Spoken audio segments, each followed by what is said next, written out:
start streaming. And oh my God. This is working now. We have a Model 3. We're going to be doing 35 on the front doors, quarters.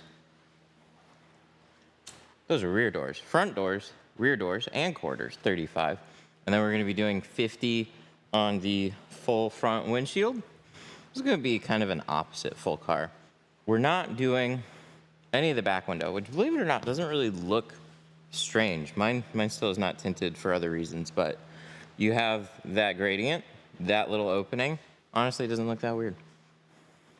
So we're gonna get started here. Just making sure everything looks good. Cool. And then let's connect TikTok and YouTube. Why aren't we seeing stuff happen? Okay, I think we're good. Sick. So we're gonna start with wiping off some doors. Yo! What's up, burner?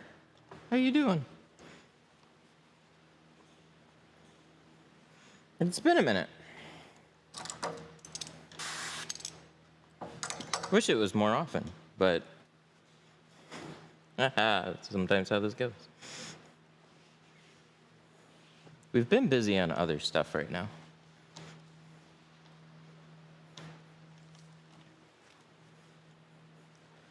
Wipe these off. I think I gotta change some blades too.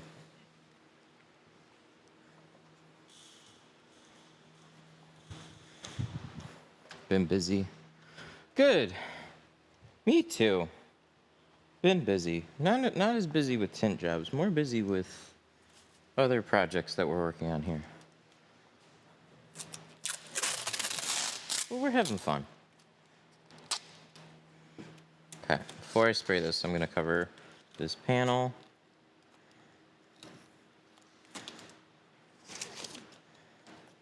Lovely. Take some seal guard, we're gonna put that down. And panel guard.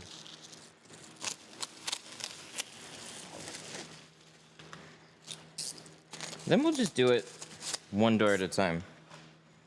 Have you been doing much PPF yet? No. No, we've gotten some inquiries and just gotta find a guy.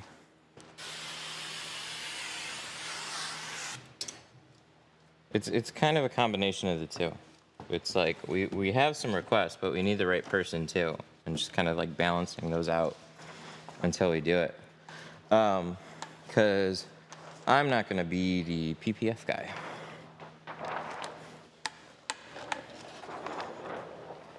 It sounds nice, and then we get distracted.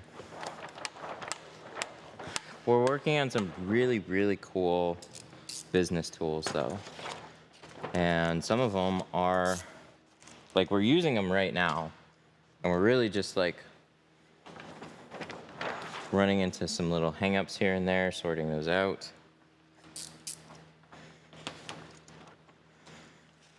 I just used our new vehicle check-in thing. That was pretty sweet.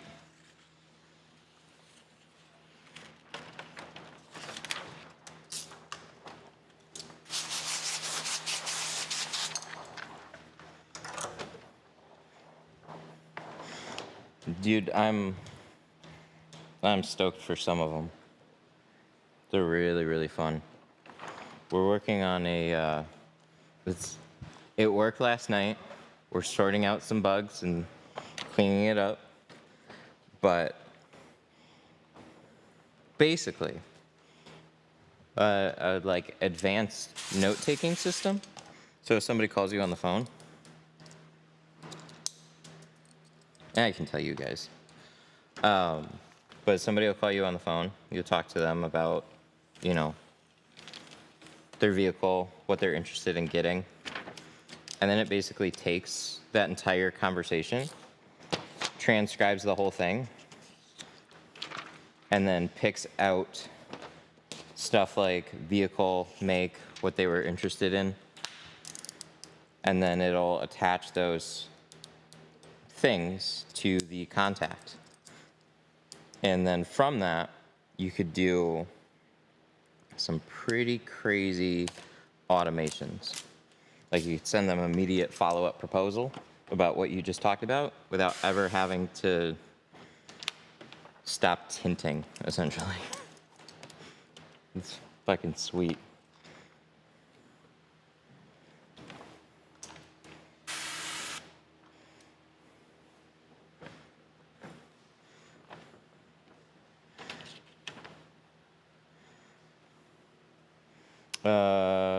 That's my thing. I can't talk on a phone without a pen and paper, so I text or call back. Oh yeah, this is perfect.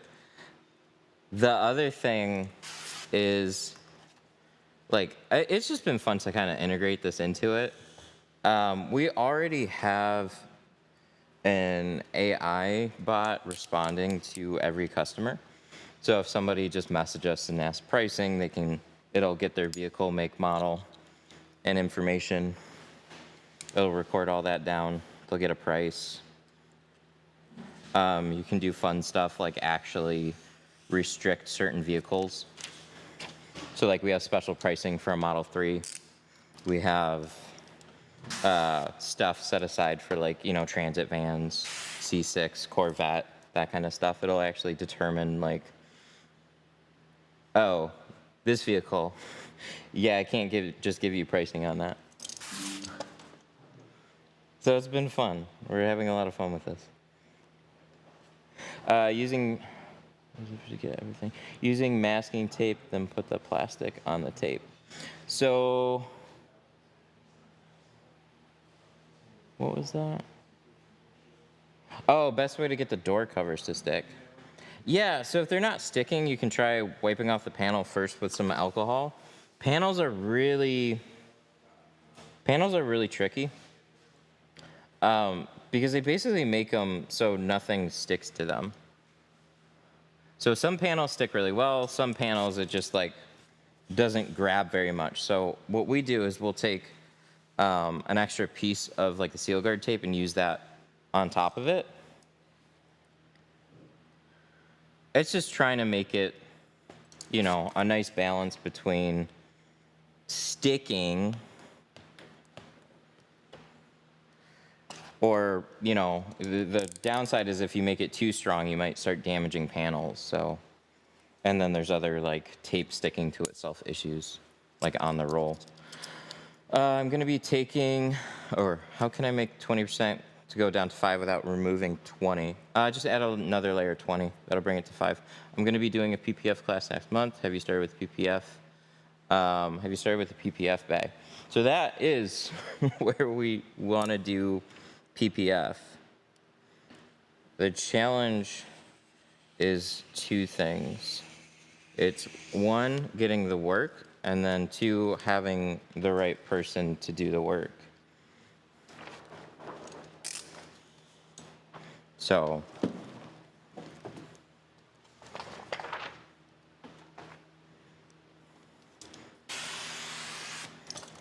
it's pretty much ready to go.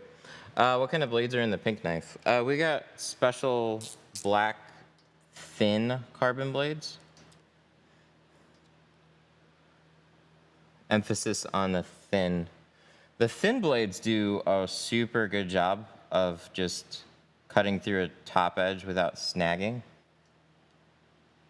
And then a plastic blade holder. What's nice about it is that the blade holder actually like holds the tint against the top edge of the window without scoring it, without getting a scratch in the film. You think you're going to be doing PPF soon? Probably more early next year. So it's going to be a minute. How's the architectural class? There's not as much interest in it overall. We also don't do a lot of advertising for it yet. So I don't know. It might just be where the price is at. Because like it's a balance. So we had it at like $1,000 and we filled up the class, and then we raised the price because when we went through that class, we gave away a whole bunch of shit with the class. And it's like we treated it like we did automotive. So we're not charging as much as we did for automotive. And so it's trying to figure out like, okay, we want everybody to leave with basically like a really good starter pack of goods, really good shit. So like scrapers, and you have more expensive handles and stuff like that. So we included a lot of that. And so we then raised the price, and then, I don't know, it's been crickets. So, I mean, I guess then we just reduce the price and take away some of the tools. But we also aren't super clear on what's provided either. What's a good ceramic tint brand? Geo Shield. Are you busy in the winter? Busy enough. It gets busy, it slows down. We've definitely felt a real big slowdown. Like, this is almost reminiscent of when I first opened up some of these days, where it's just like the phone's not really ringing, we aren't really booking any appointments. It's just like, I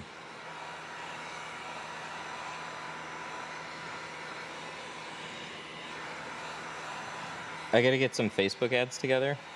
So we're working on it's actually ready, and we just have to kind of pen test it. You guys could actually help with that.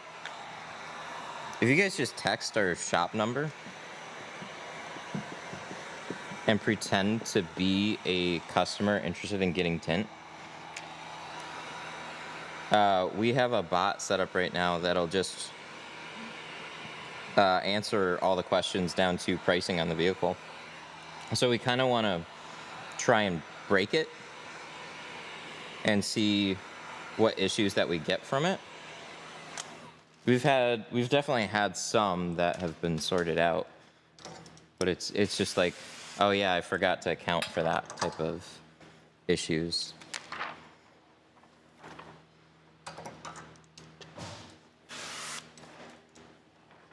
What do you think about Lumar? Lumar's good. You just gotta really leverage the brand, and I think that's kind of a hard thing to do. Depending on the shop. Some shops really can embrace it, but if you're gonna be a Lumar dealer, you end up paying like, I don't know, 100 plus more per roll, depending on like the film. And some people just charge cheap prices even with it, and I don't understand it. Yeah, we'll round this just a little bit more.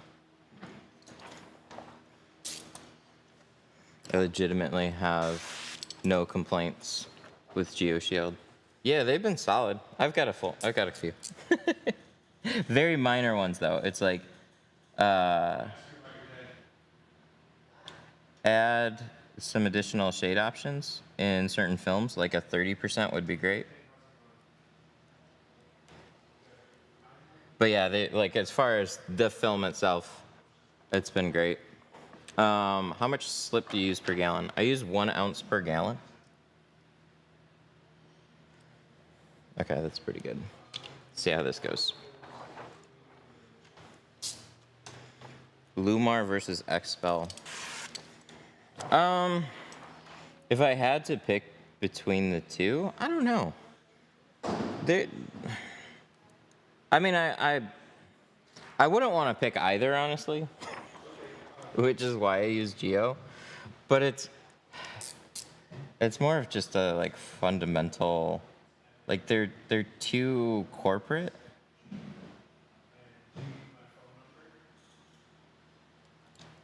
Which I don't like.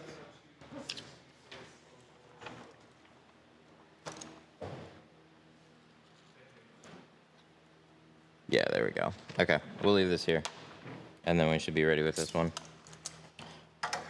Yeah, they're. I think when they want to do something and support it, a lot, like, They both have really good programs in certain things. So like they're doing a great, like Lumar's doing a great job with core. Expel definitely is really strong on marketing and seeking out additional like avenues. I think those are both really cool. But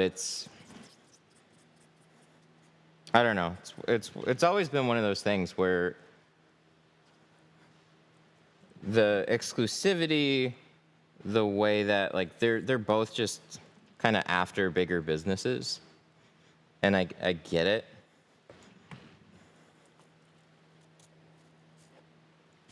What's the reason you stuck to GeoShield? Yeah, this kind of like is about that. Geo's good for a small new company. Geo's good for a large company that's doing a lot of volume. They have awesome film quality. They have good branding materials now. They have excellent customer service. It works. No shit. Yeah, it works. They work good too. Hell yeah. Oh, that's cool. So we can just make a phone call and then it figures out contact information. Yeah, I gave it a different phone number than what I called from. I gave it an email address. I spelled it out quickly. I wasn't trying to be nice so it could hear me. Wow. My email, it spelled my name right, got my new phone number, and it updated all that information in my contact. That's fucking cool. Damn it. Why am I tinting a car right now? New toy. That's sick. I'm gonna take a look. So we figured out a good chunk yesterday and some last night, and then he just fixed it today and it's working. Sorry, I'm going off on a tangent, but we have a piece of software now that is gonna take notes for you. So let's say you're tinting this car, customer calls you.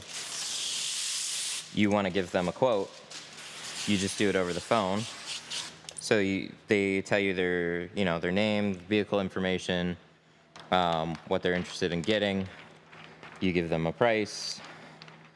But that's all over a phone call, right? And your hands are busy. You're working on a car. Well, now what happens is that conversation gets transcribed, and then you can immediately follow up with thank you for calling, information about their vehicle, and then also keep that information on the customer's contact. How did you build this software? Is it our own? Yeah.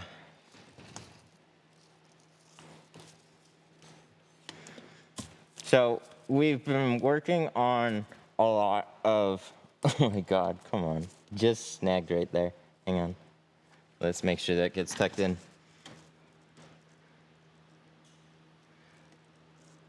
Now I have tinkles at the bottom. I have tinkles. Beautiful, beautiful, beautiful. Make sure that's nice and close. Urgh. I love it. What LLM? It's ChatGPT. They have a Whispers, and then they have a ChatGPT thing. So we're actually running it through like just a really smart model. But the magic is just how it connects.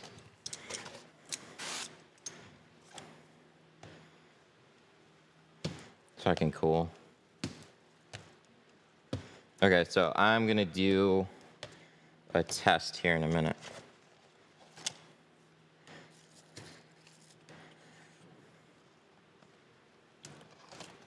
And try it out. So like a couple of things right off the bat, that was one of them. And another really big pain point is So I heard a really interesting statistic. So if you're running ads, right? On average, you gotta talk to, like, out of 100 people, you close about 15% of that, like anywhere from like 8 to 15%. Meaning you gotta talk to a lot more people. And that just takes a lot of time. So you either pay somebody to do that, obviously, or you can just have a chat model handle all of them. And yeah, you're gonna have some edge case scenarios, but I don't know. I don't know what percentage. The bulk of the inbound coming in, you can have a model just talk to it. I noticed that like years ago.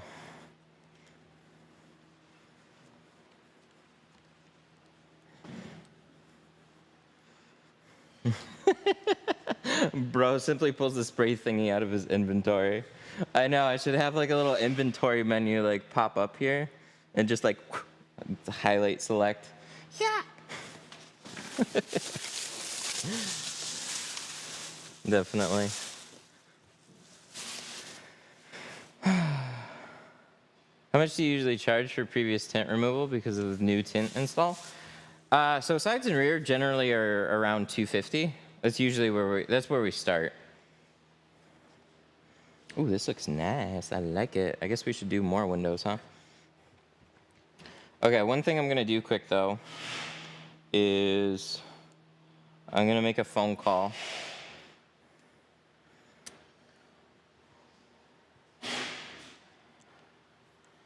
Hang on one second. Let me make sure there's nothing on my screen that I don't want people. Contacts.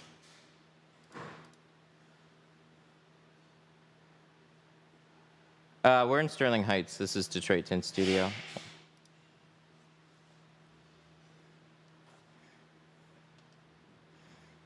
Okay, I'm gonna make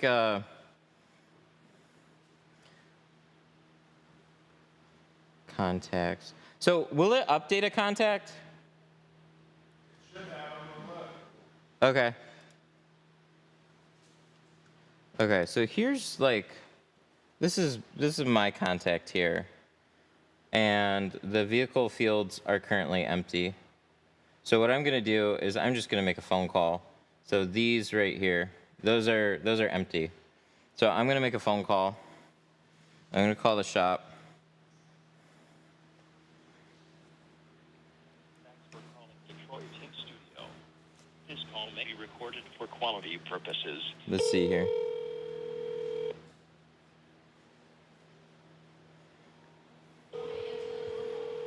Sure. Detroit Tint Studio. Hi, I'm looking to get my Tesla Model 3 tinted. Okay, what year is it? It's a 2024 Tesla Model 3. I'm interested in just getting the front doors tinted. All right, just the front doors would be $120 for Pro Classic Film, $160 for carbon, and $200 for ceramic. Okay. Thank you. All right. Now we'll see if that actually worked or if it didn't work. I don't know. I'm excited. No, at first I thought I said the year, and then I realized I didn't say the year.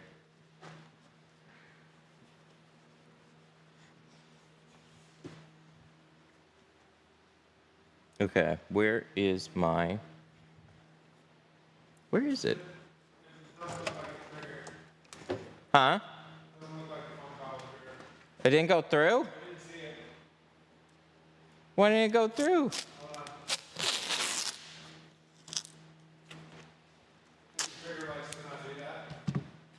So the problem is the trigger. This seems to be like the common problem.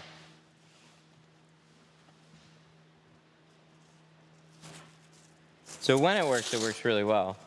See, these are the bugs that you have to sort out.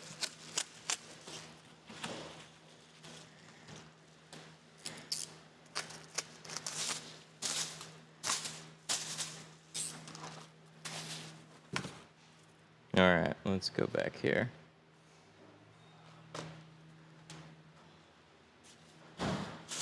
Can you come to Florida? No.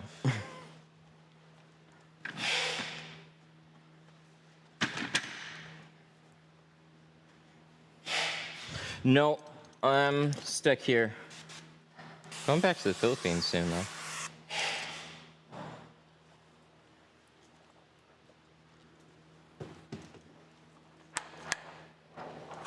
I've had my shop for 9 years. What's your favorite sprayer setup? I still like just a tint keg in one place and then having hoses. I would ideally have them come from the ceiling, not from the walls, but we're gonna put eventually something overhead again like we had before. But if you had the option, I'd just run hoses from the ceilings. That sounds fun to me. Same thing for the heat guns. I can pay for trip costs and everything. It sounds fun. I mean, there's even the event coming up next week, but I got a newborn baby and a 3-year-old. So it's hard to do much of anything.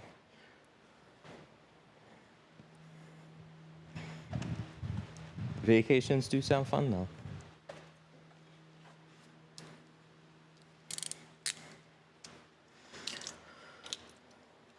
All right, let's change out this blade here.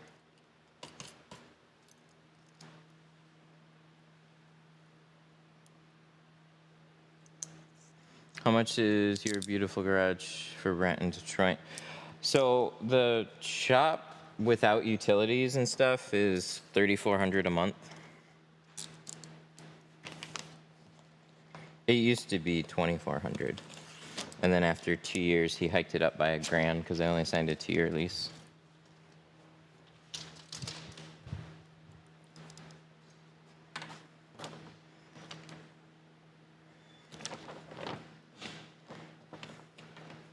Can you explain tint types? Yes. So most shops will have 3. To break it down, you can have high quality versions of any type of film. So even dyed films can be really good, but they just serve one purpose. They just look good, which is honestly what a lot of people just care about. So like dyed films are totally fine.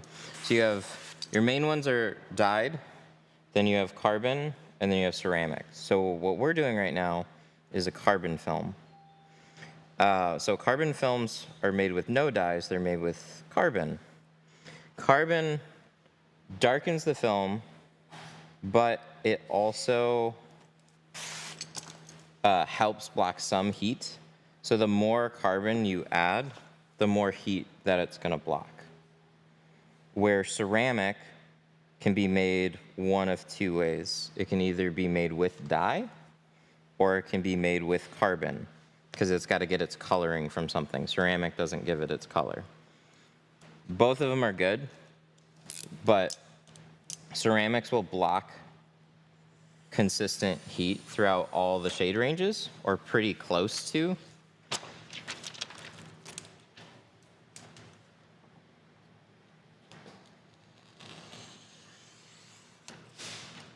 So the main benefit is going to be dyed films don't block heat, carbon films block some heat, and ceramic blocks the most amount of heat. Best tips for beginners? Watch a lot of videos and just practice. Practice more than you think on even one vehicle. So you tint a window, rip it off, and do it again. It's just repetition. Grinding through the frustration and learning what you did wrong and adjusting for it.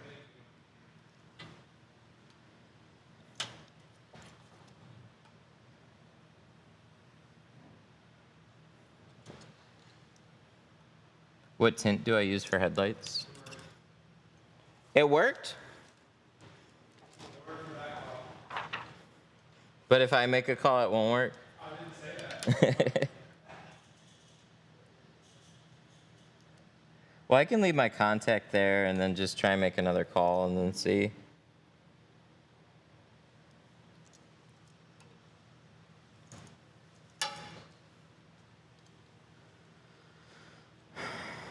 So what's the whole point of the plotter?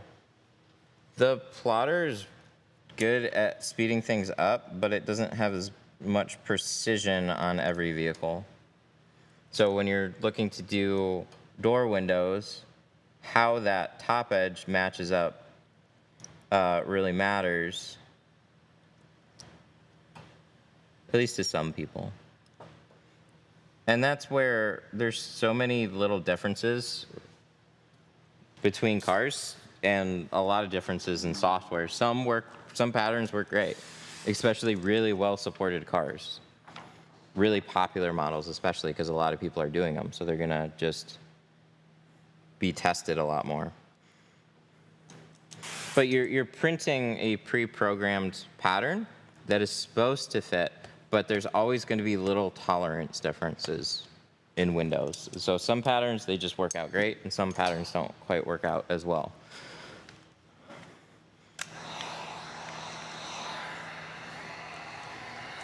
What are you using for your phone system?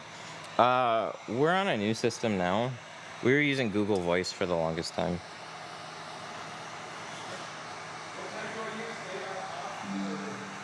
No, stop AI.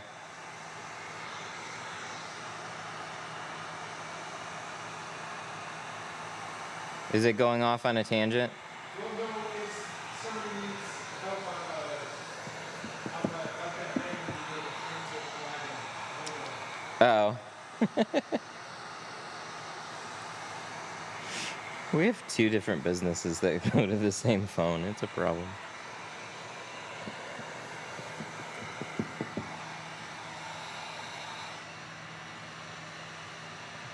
I'm using it right now. Are you messaging us about a transit? Is that what's going on?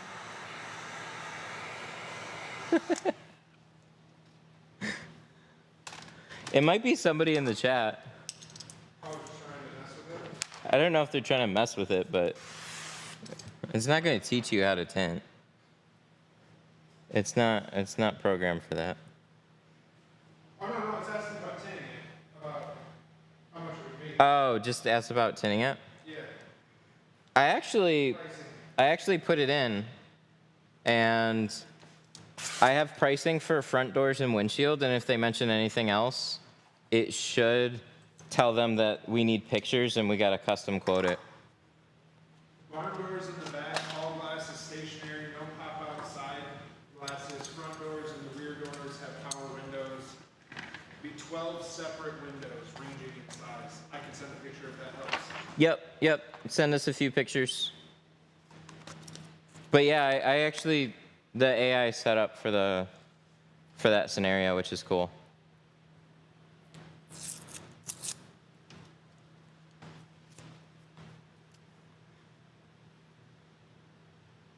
Was asking for prices. Oh, that is. I think he's, do you have an actual transit or are you just testing it?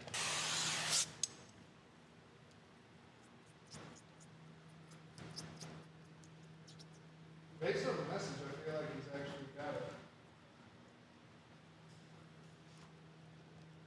got it. In your opinion, what are the easier cars to tint? A lot of the big three, Ford, Chevy, Chrysler stuff. Are they even Chrysler anymore?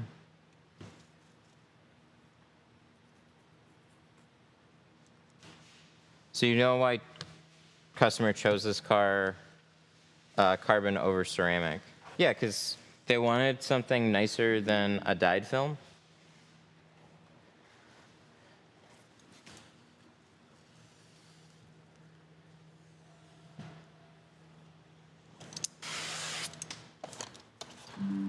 But they looked at the ceramic and pricing. That's really what it came down to. Oh, What? it's like It's not like that big one. It's still a transit van. Yeah. It's like this. Oh, okay. Nice. Okay, I see what he's saying. So yeah, there's a front quarter window, there's a rear quarter window. Yeah, it's like your regular transit setup and then almost a annoying minivan setup on the rear. Yeah, but at least it has doors. The doors are slide. They are sliding. Kind of reminds me of that Mazda minivan. Those quarter windows are probably not super fun.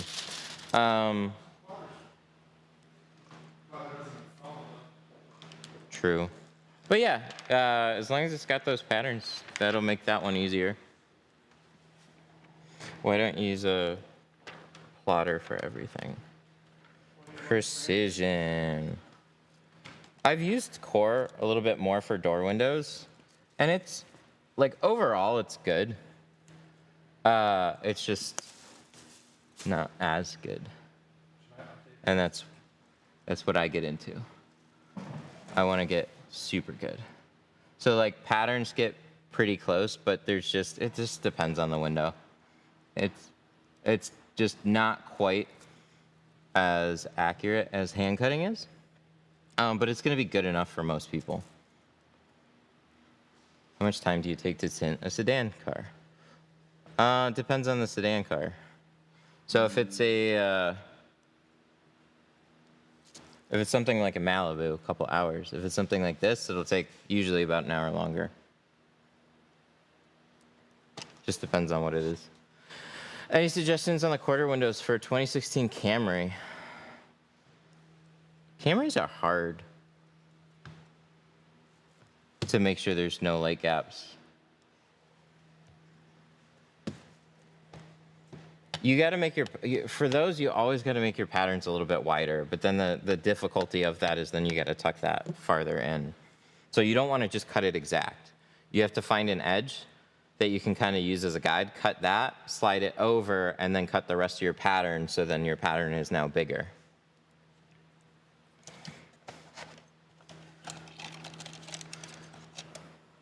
When you're using pre-cut tint, do you need to shrink it? Yes, you always need to shrink it.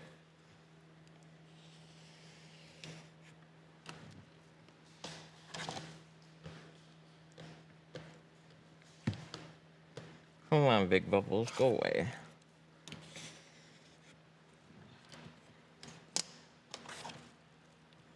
I just bought a Hellcat. Can I do it 5%? Of course. I wouldn't expect anything else for a Hellcat. Do you guys trick the doors? Yes. Yes, any frameless door that shifts up and down, you have to trick it into thinking that the door is closed.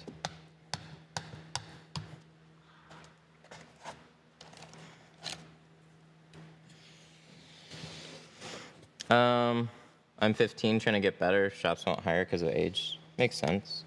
There's certain like legal issues with working so many hours, and then yeah, so like makes sense.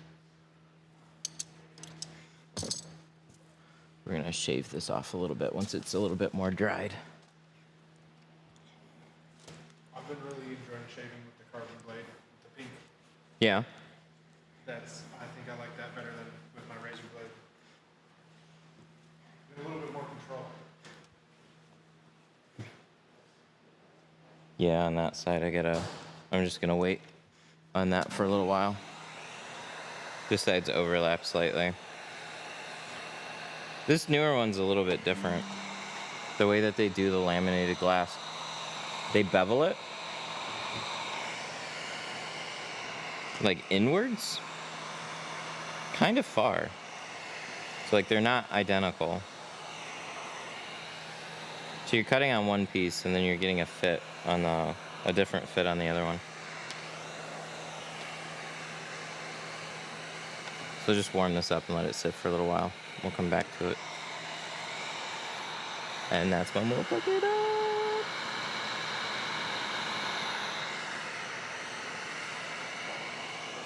So you don't have to use the parser. The what? That parser That last, the third-party one, it's all done within OpenAI. Oh, nice. Okay.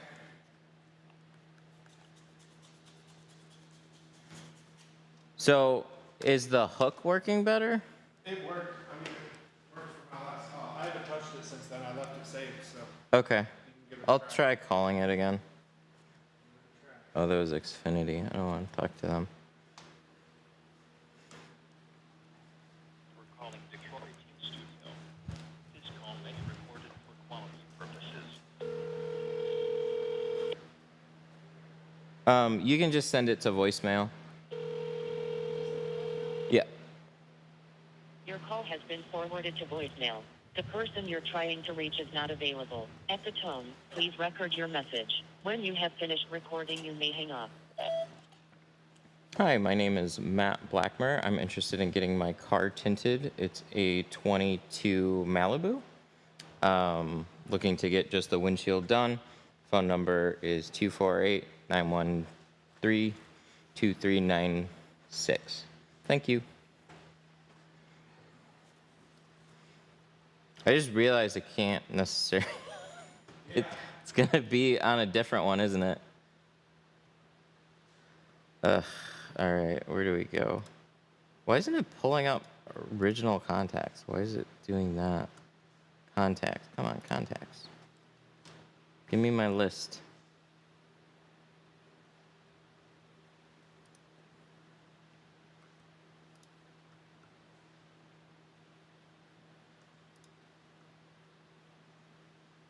All right, 1 second. Let this load. I'm impatient.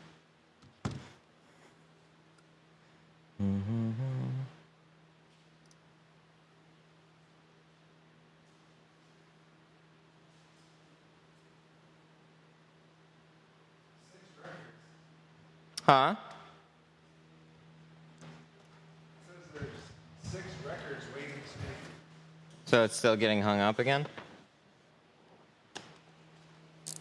Can you clear those?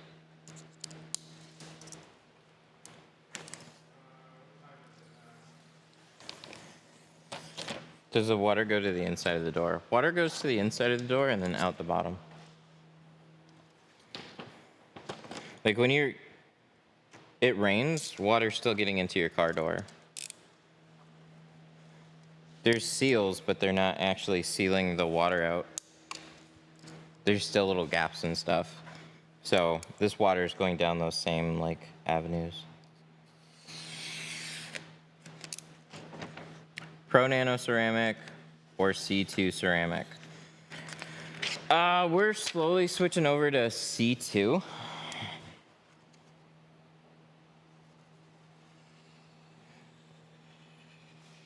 Pro Nano's awesome in most of the films. It's just the 35%. The 35% is kind of warm, so it makes the rest of the lineup look off. So then C2's improved, and I just for consistency, we're probably going to switch all of them. But if it wasn't for that 35 color tone, I'd still be using Pro Nano probably. Just because I never had an issue with it, and I love the film. Film's great at blocking heat.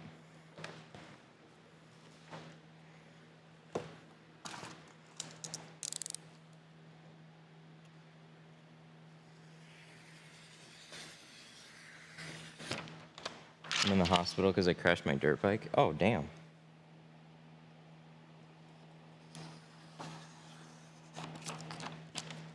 Yeah, get well soon, man.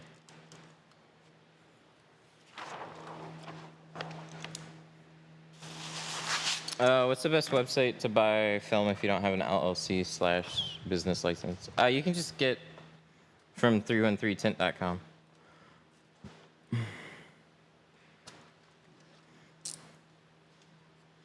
Is Lumar ceramic good for blocking heat? Any ceramic is good for blocking heat.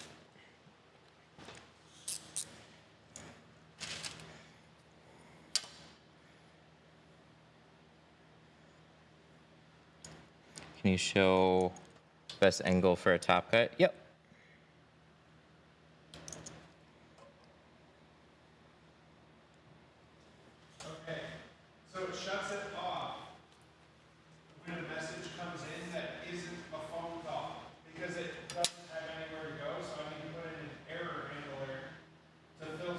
Oh. For phone calls.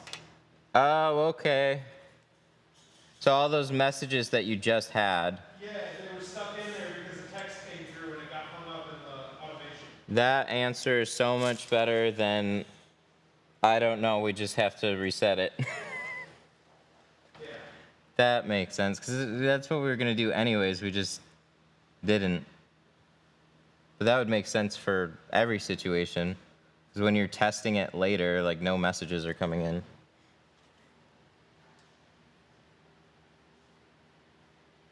Okay, looks like we'll get this handled.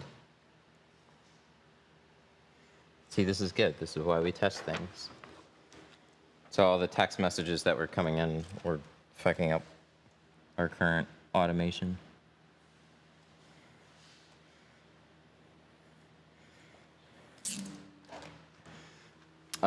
What's the car you don't like to tint?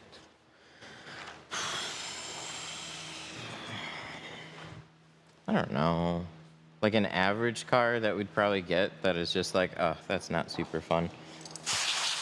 I mean, For the SMS, yeah. it came in and left it on. Okay. So I'm just gonna make a call real quick. Okay, so I'll be able to, let me see.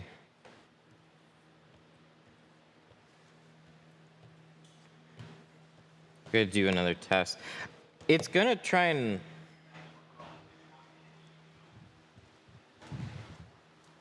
You don't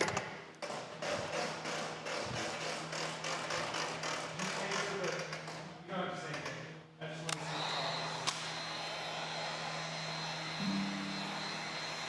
we're testing it again. Is GeoShield good ceramic tint for house windows? They have architectural tint. Don't just put their ceramic on house windows. You want to be able to reflect heat away, not absorb it. So if you absorb too much heat into house windows, it'll crack the windows. But yeah, GeoShield has some awesome architectural films.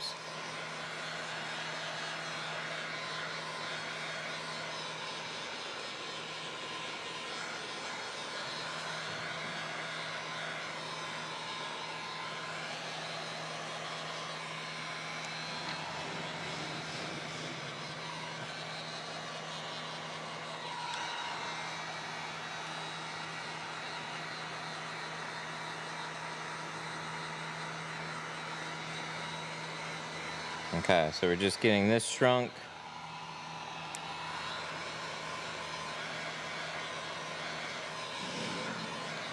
Which film do you think will last longer? I wouldn't look at any of Geo's films in terms of which one I think is going to last longer. I would expect the dyed film to last as long as the ceramic film. Hello? Yep. Hey, orders all set? All right, thank you so much. Bye. Cool. The felt cards, those are all ready. Yeah, I got 300 rectangle and 200 rounded. They're already be picked up. Seems like they sorted out their production issues, because that was a pretty normal timeline this time. Any tips on avoiding contamination of the bottom seal when two-staging?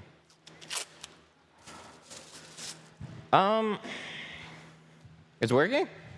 Yeah, we have a real call. That's probably not tint related.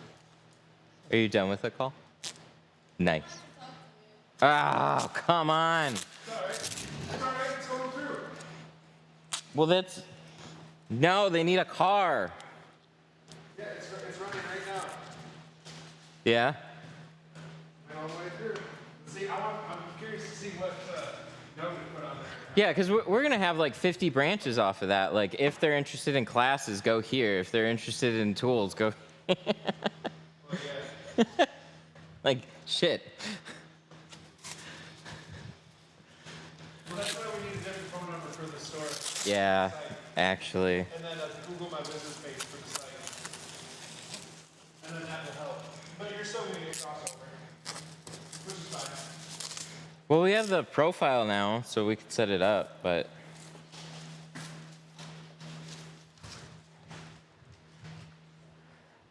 I reached out to you to Instagram about your garage door seal. I want to send you one. Oh, I appreciate that. It's rusty, so maybe you can tell me really quick. So, like, we have it sitting somewhere back there, but, like, the bottom is kind of, like, rusted out, and it's kind of bent. So, I don't know if we can just glue one on. But yeah, it's yeah? It worked? Yeah. Hell yeah. The customer inquired if the owner of the tinting studio was available in the shop. The representative mentioned that the owner is currently live. Oh, so you set it up with the notes too? Yeah, it does a summary too. Oh. And it does it all in the same thing. So there's one extra GPT thing, but there's not a parser. Okay, So can it's the same number of steps. so how can we do a demo without using my number? Use your number? I have a burner number. Should you clean your then delete the contact? Yeah. All right. I want to see a working demo and show you guys. Here, send a text ahead of time so we can pull up the contact without any contact fields filled. Okay. And then we'll do a phone call. And that should work. That should work. Dude, that's nuts.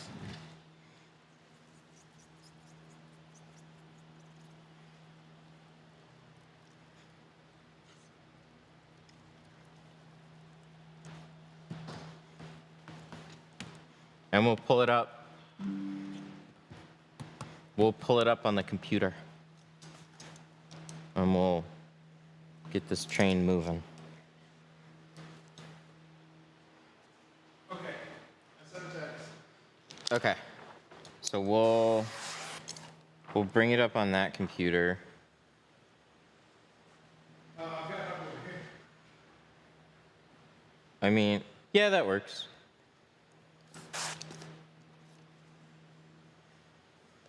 And then I want to show and see.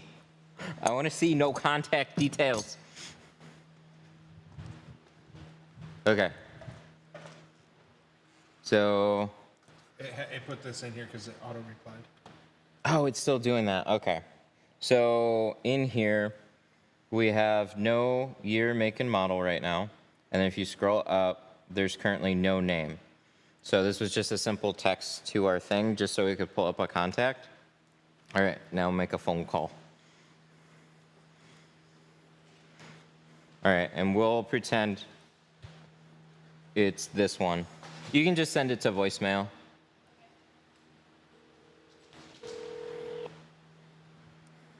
Your call has been forwarded to voicemail.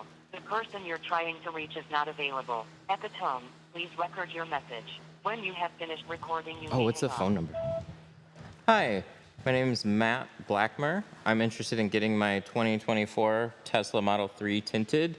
My phone number is 702-626-0420. Just give me a call back. Thank you. Is it good? Did they put the... Oh, no, there we go. Now it's ended. Okay. Sorry. Oh my god. I forgot you guys are here. There's too many phones. Did he do it? It's running? Okay, so that was off of a phone call. Remember, those are empty. And then if I refresh it, we'll see. Are they going to be there? Whoa! And your name? Holy. And then my name is up there. And then if we go to our notes section, this was the phone call. Matt Blackmer left a voicemail expressing interest on his 2024 Tesla Model 3, provided his phone number, and requested a call back for further discussion. Holy shit, that is cool. Wow. So that was off of just a missed phone call. If you have a discussion with somebody, Yeah, we can have, it'll sort it all out. you can have that trigger tasks to call back. That can trigger automations to follow up. It could just send them a proposal. Yep. Dude, that's crazy. That's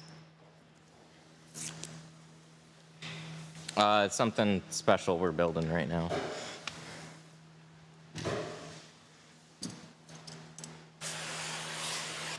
We'll find out soon. But that was super fucking What cool. software is that? It's called Tintly. Yeah, we're calling it Tintly. All right. But that was, oh, that was cool. You doing the windshield numbers? Yeah. It's GTA 7.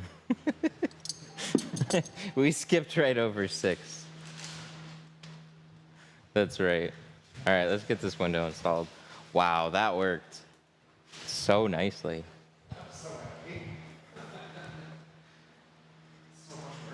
See? But see, I had that dream for that feature. I knew it. That was to me that was like because when you get used to so much other automation, you're like, man, I don't want to answer phone calls anymore. Right? Because now I have to manually input a bunch of stuff. Well, now it's exciting to do a phone call because you know you have an automatic notes taker that's going to do stuff for you. I'm tinting cars. I don't have time to write down notes and fill out a proposal.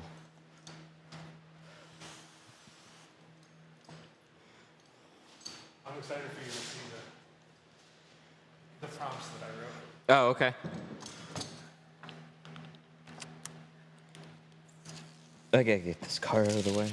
Dang it. That's why I'm helping.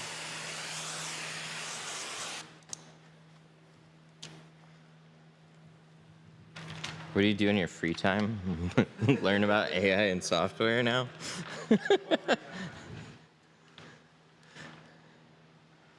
There is no free time.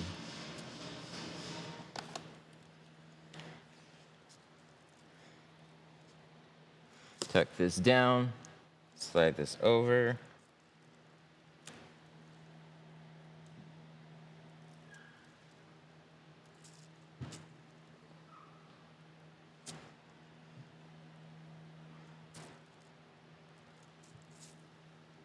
I bought some tint from Omnique. I'm having some difficulty shrinking it. Yeah, learning how to shrink is one thing. Shrinking a chameleon film, they're all different. They're a little more sensitive. Guess I can't be your free labor. I think I missed the comment. Was it something about learning for helping out? We do classes. It's really difficult to try and teach somebody and get stuff done at the same time. But working on, honestly, a lot of stuff that is not tinting cars right now.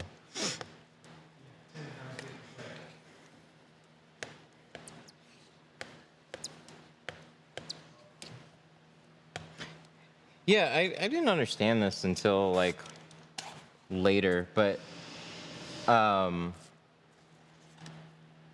anytime you're trying to learn or like trying to teach somebody, you actually have to slow down to help them out.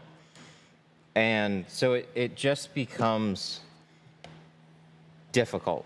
So that's why it can be honestly difficult to find a shop that's willing to teach anybody. They want people that already know how to do it. It really just depends.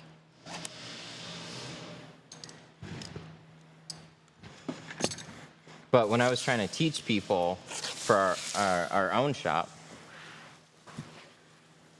I mean, that's when I really noticed. It's like, oh shit, you gotta slow down quite a bit.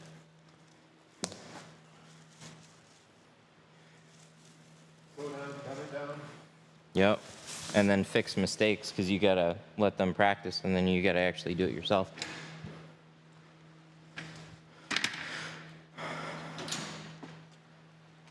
What? I'm trying to run away to my girlfriend in Florida with my friend. I'll stop by to get the window tint. What?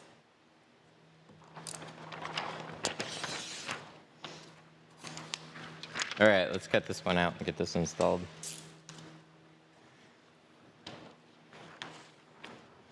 Yeah, that's another thing. You train people and then they quit. Yeah, that's another reason why shops don't necessarily want to teach people. Certain shops will definitely do it. As soon as you teach me, I'm quitting. But yeah, it's one of those things where, you know, the skill is what's really valuable. But there's certain shops when they're run a certain way that are also valuable. But if it's like where people get kind of stuck is they run like they don't have a super appealing shop, and then they teach somebody, and then that person can basically do everything that that shop is currently doing. So then they just go start their own. I'm a software engineer. I can give you some custom software for free training. Oh, Okay. Yeah. hang on. We all of a sudden are in need of that skill set, so that's interesting. What's your skills with API integration? You probably said it. That's the first time I read that. See that? Now we're Speaking our language. we're talking. But I don't know. We just figured everything. Yeah. Teach me how to do a webhook. I'll teach you how to tint. You just taught yourself how to do that. Yeah, that's true. That's what's funny. Is like, where do I learn all this? It's like, oh, you just kind of learned it all in like a couple days, and that was the majority of what you needed to know. I'm sure there's more stuff that we'll want to do and can do once you figure stuff like that out. It's like, ooh, we can do this. But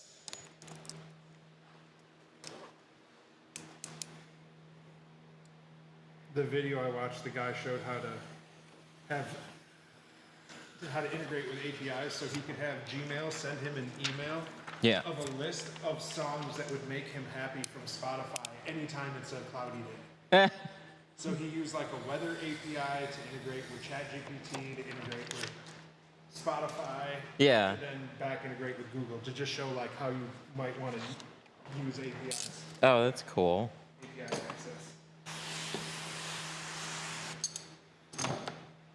You know another thing? I'm sure this probably exists as a standalone software, but there was a TikTok that I came by, and the guy's like, he has AI basically trained on himself and like all his previous email history. Oh yeah, I love that. So it just summarizes what the thing would think he would say, and then he goes through and just either approves or edits. So it just streamlined his entire email. It's like, oh, that's nice. Have you ever used KDX? No, I have not. Console.writeline. Hello world. I actually, I went through that HTML for building a website, right, in high school. Hello world.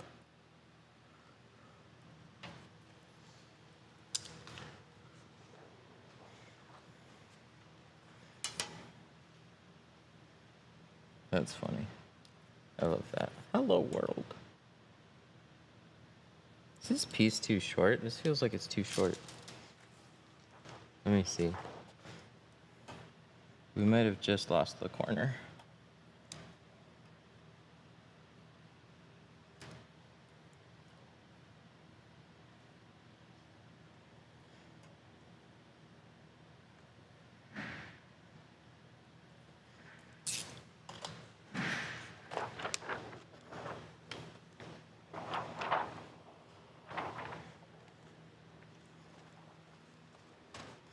Let me grab this one.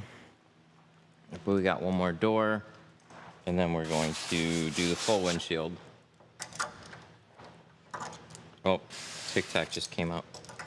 Hang on.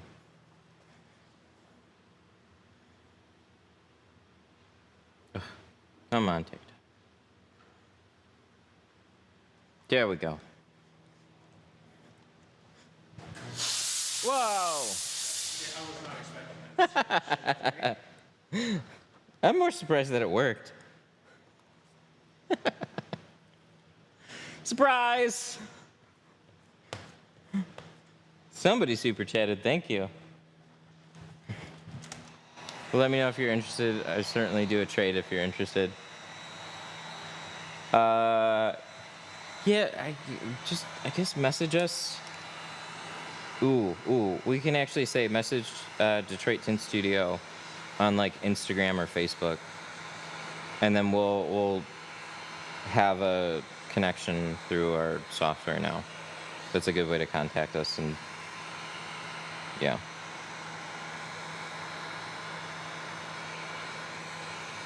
Or just text the shop number now.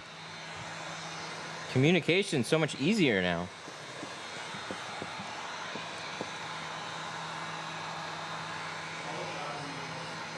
You actually, yeah.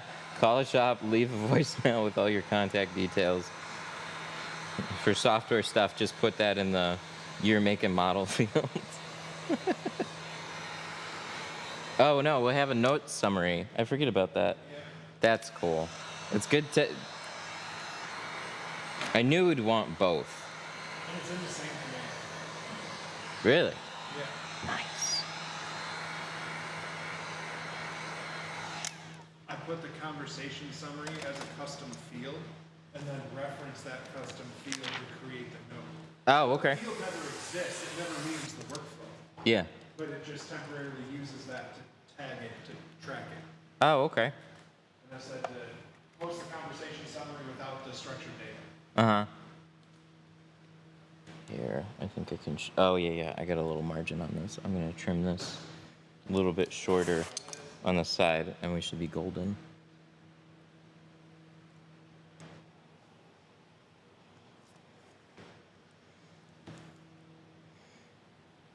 Tell me a problem you want solved. See, we just figured it out. This was yesterday. Yeah, there's still some things. I'm sure. Off the top of my head, I don't have one. But I'm sure there will be some. It's like making API calls in general would be, that's where, Mark wants help on making API calls. yeah, HTTP requests. How to structure that.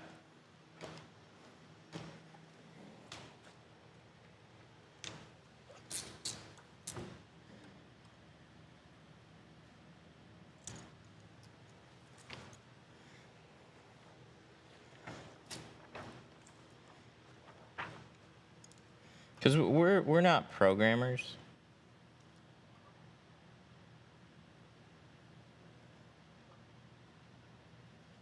Generating a note from a phone call, what's the intent?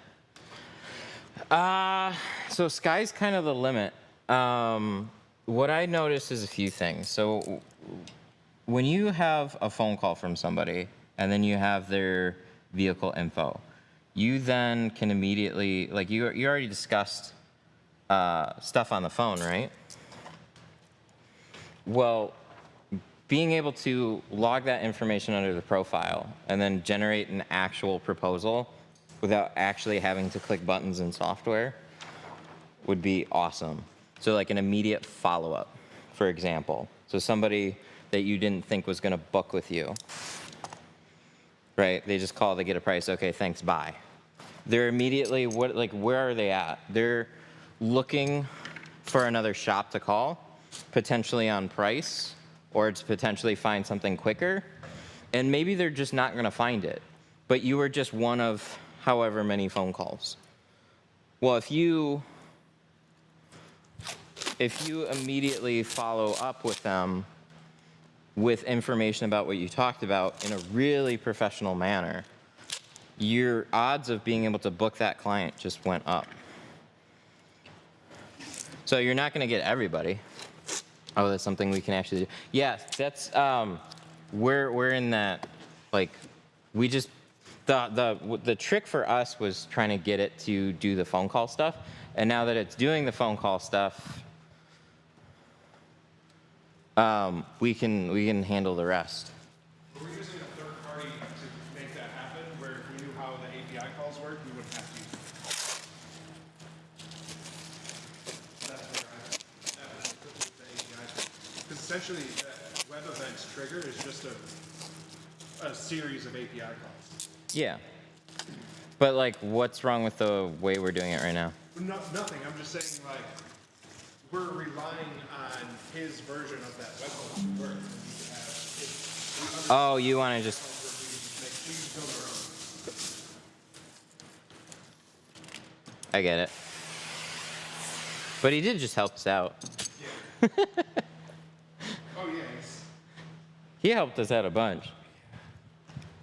So I don't mind, like, that part of it, but I see what you mean. Yeah, it's a small, I'm not saying to save the money, it's just, like, well, what did he do in his program, what could we change? Because it's all, like,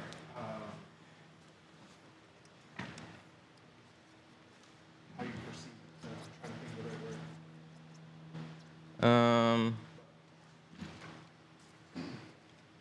But I'm glad it's working out, that's all I care about. If we have a way to abstract that out of something that enables an open bid, there's something that could enable you to sit between opportunity. That's how I would take it. What? The way that it...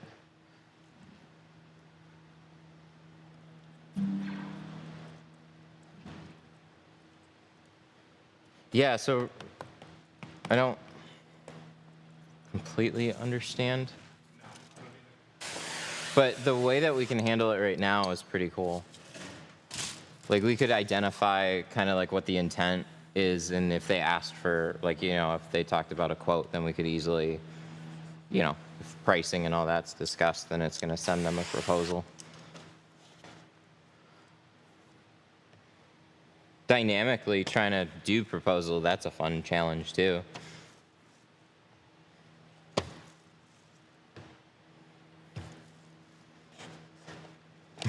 I know.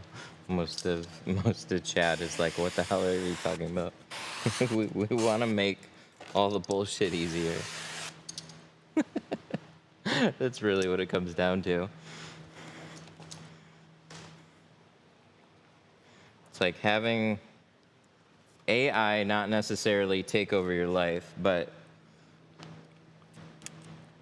the magic in it right now is having it streamline a lot of things that you would have to manually do. And so if you can collect data in a particular way, then you can automate so many other things that you would have manually had to do. I think Tint Studio is about to transform into a tech company. Yeah, kinda.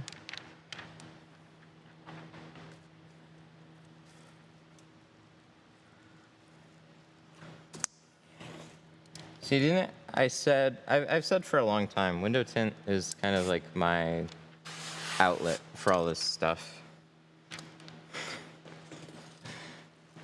So we've streamlined a lot of systems, and then when you streamline it, then you notice like other points that then could be streamlined even further. You just kind of go down that rabbit hole of like, what if, what if, what if, what if.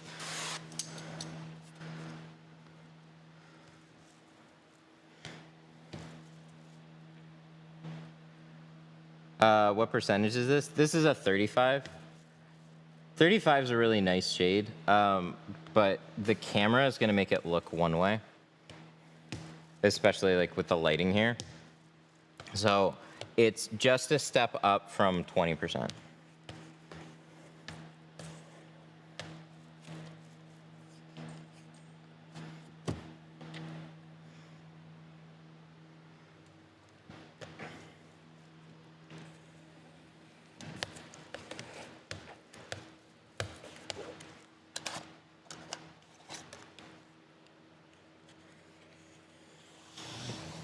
But yeah, a couple things. We're gonna be running Facebook ads and see how that goes. And I'm gonna have just our AI system talk to all those people. So I had a system that was, this was pre-AI, but there's a software called ManyChat. And what it would do is it would kind of bring people through like a prompting system. So like they would get started this was like only for Facebook. So somebody clicks get started, and then it basically prompts them through what type of vehicle do you have? Are you looking for just the front windows? Like what windows are you looking to have tinted? What film?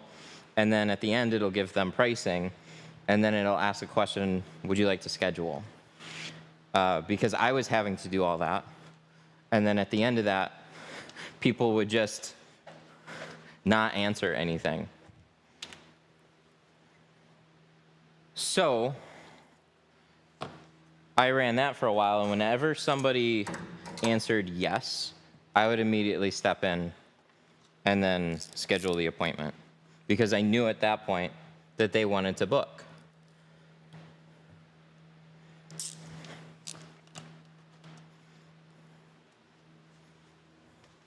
So it was fun. But this kind of takes it now. Oh, TikTok was disconnected. How rude.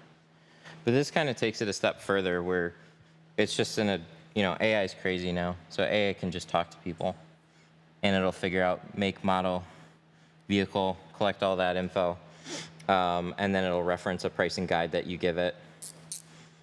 And it's smart in ways that it's got to be able to handle a free-flowing conversation.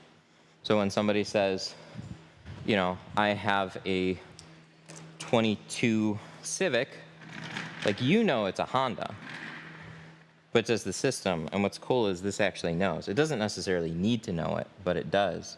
And it'll know, like, if somebody says, I got a 2011 Corvette, they're like, oh, that's the C6. That one's difficult. That one's got special pricing. That's the kind of fun crazy.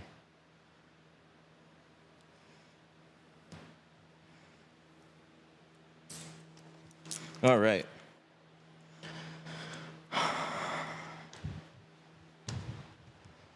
Do y'all sell GeoShield? Yes.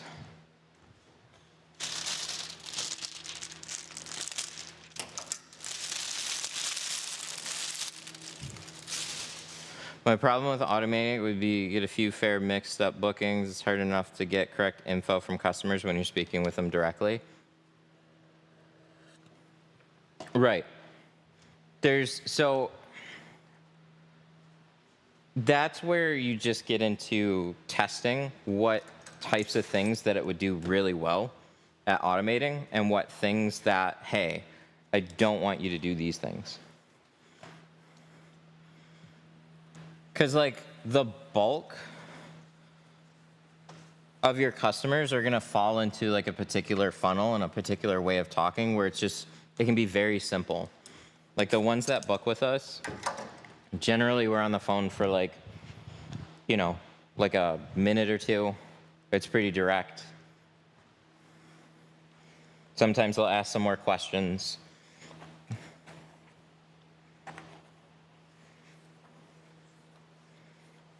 But it's pretty straightforward to handle. So you just build out some scenarios where, like, if it's this type of scenario, don't do anything. This type of scenario, then do this. That's all possible, because AI is really good at interpreting things, especially when it has more context. But growing pains. Definitely growing pains. Got any tips for tinting in tight quarters, like you can't walk around the doors when it's open? Ooh, I've had to do that, where if you open the door any farther than this, you're tinting against metal cages. Most of the time I just tint with the door propped open, kind of like that, or just closed all the way. And then, like, you just open it part way, go around. You could also put a rag here on the door or some cushion on the wall. That way when you open it, it's not gonna bang up the door.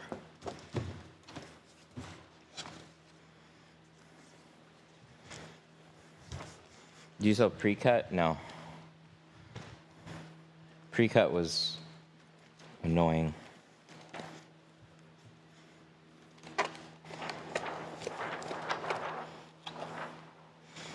Well, I'll reach out. Sounds good. I think, I don't know what'll happen, but yeah, just shoot us a message. Which we inevitably will, we'll have questions, and we don't really have people we can ask about it. So if that happens, then it's really, it's really easy to figure stuff out from there. So then you just come in and we'll just pick your brain while we're teaching you how to tint. That sounds like a fun day.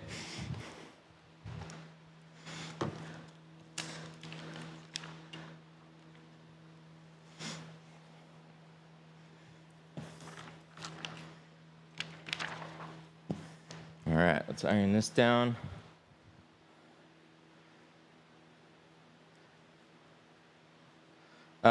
It's all the if not or flowchart would be a good specialist program for most tint shop websites. I don't quite. So like,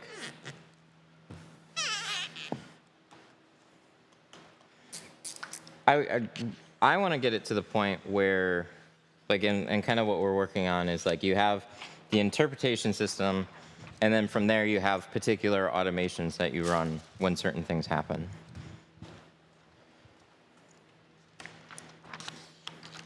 So like a simple one, missed phone call, they get an immediate text back.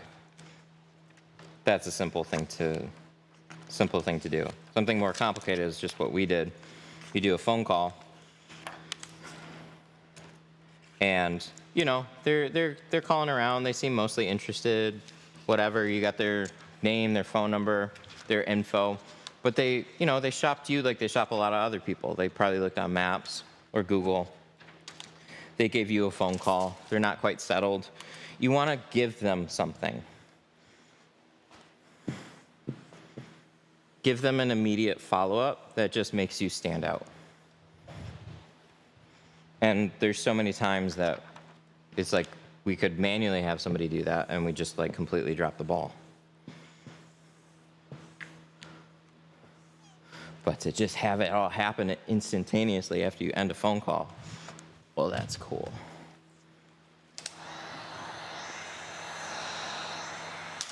Which software are you using for cutting cars? We're using Core.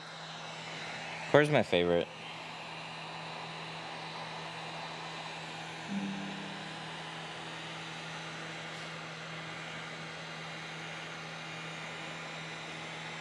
So you on ceramic tint? So ceramic is really nice to block some additional heat, but it just depends on where your budget is and what kind of features you're looking for. So I like this one. This is carbon. I showed him the heat demo. We talked about it, and it's just like, yeah, we're in Michigan. Summer times can get hot, but didn't seem essential. But he wanted to go with a better film than our entry, so we went with a carbon.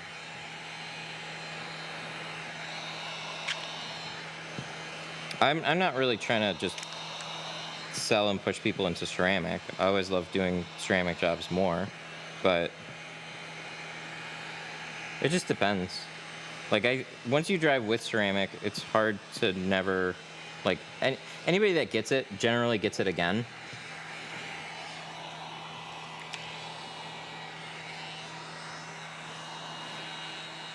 Is the software have Indian brand templates? Oh, for Core? Ugh. I know they got some international databases. I don't know offhand about that one. I could check though. Any potential for voice recognition for AI extrapolation to necessary info, putting it directly in and sending it off? Extrapolating the necessary info. Like, what do you mean? Let me read that again. But if you can explain it a little bit better, like, okay, so have a phone call, and then do what?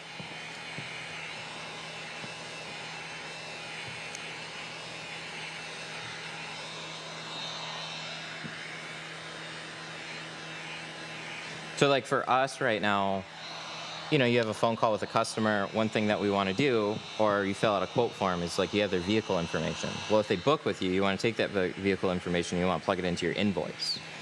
So then it just saves you a step on doing your invoices. And then we just came out with a check-in form.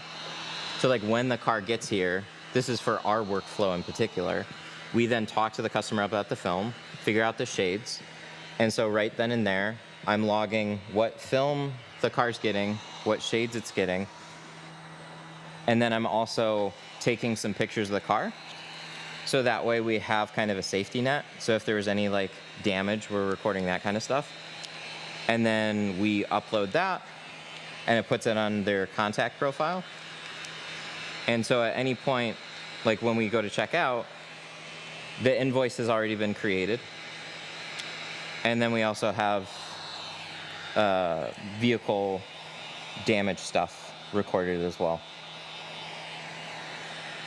So it's kind of like a 2-for-1. It's like you have the shades, which those could go directly to employees, or those are on the invoice, and those are also on like the customer notes on what's actually getting done to the vehicle. So you have a reference. And then the invoice was kind of like a little cherry on top. So you just like, you know, you get the car done. Hang on, what shades did we do? What the, you know, you're typing all that in. It's like you already did it. You did it in the check-in form. It's already recorded. So you're just reusing data that you already collected.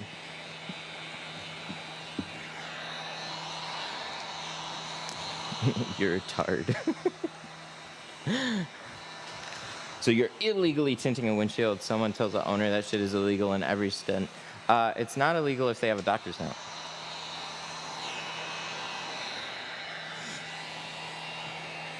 Know your state laws. Michigan is perfectly legal if they have a doctor's note.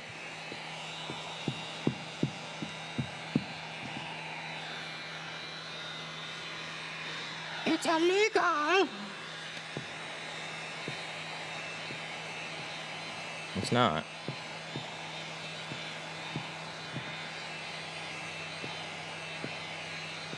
I have a doctor's note in LA. How rare is that note? Is it? I don't know. But yeah, you can even get it put on your license as a restriction where you're legally required to drive with window tint. So if they ever catch you driving and you don't have window tint, then you get a ticket for that. That's pretty nuts. It's like, oh, you really have eye problems? Or you really have skin problems? Okay, well, you always need window tint now.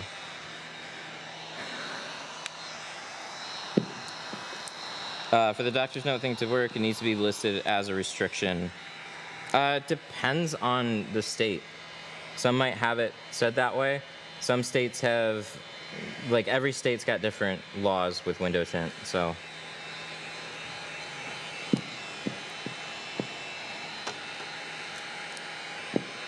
How do you get a doctor note? Well, I would start with going and seeing a relevant doctor to the condition that you have. So if you had like a skin condition, you're gonna wanna go to the skin doctor because UV can be a thing and sun irritation. If you have an eye problem, go to an eye doctor. But it should be like a valid reason. But just blanketly saying that it's illegal is not true.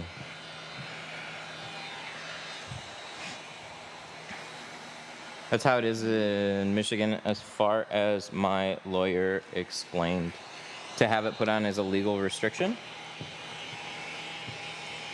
Not from what I've found, but again, that's up to, if that's the case, then that's up to them to do. It's not my problem. In Ohio, we're permitted to tint the whole windshield 70%. The annoying part about that is that's usually a law that kind of says you can't do anything with it because windshields are already in like that 75 to like 80% range. So putting a 70% film then drops it below that limit in most cases. unless you're doing like a really, really light film. But here's another thing. If you can't tell it's tinted, is it tinted?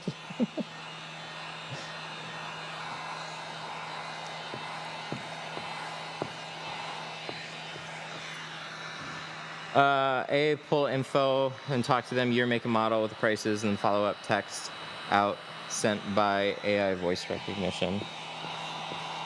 So like have an AI voice contact them, or it identifies all that information, because that's what it's doing right now.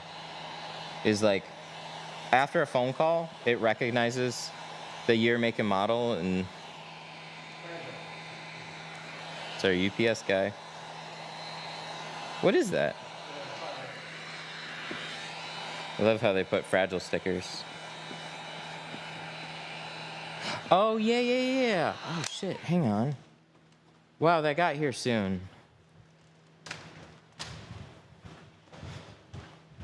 Okay, since some of you guys are watching, these are custom. So Triage is going to have a giveaway on their Instagram. I don't think it's going to matter that I show these right now, but they're going to have a... Oh, wait. Guess? They might have had a guess thing. Oh, well, I don't know. Oh, my God. That's cool. Okay, I'm not going to show anymore. I might have ruined it. Those look sick. Ooh, I didn't know you were getting these. Yeah. It's a tool I don't use, though, so... He was like, do you want some? I was like, I guess so. I have one of these on the floor in the BMW. It's been there for a year. It's like, it's really cool. Is that what these are? Yeah, and he said they are doing something different to the rubber on it, too, so they're doing another run, and they're doing a giveaway, too, so I got to follow up with them on that.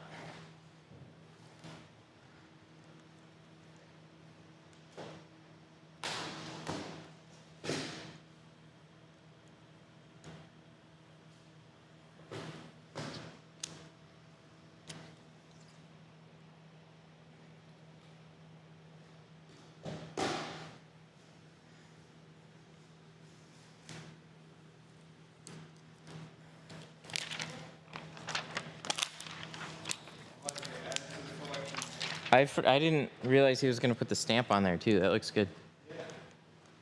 Yeah, they look sick. Does the percentage change the heat on ceramic?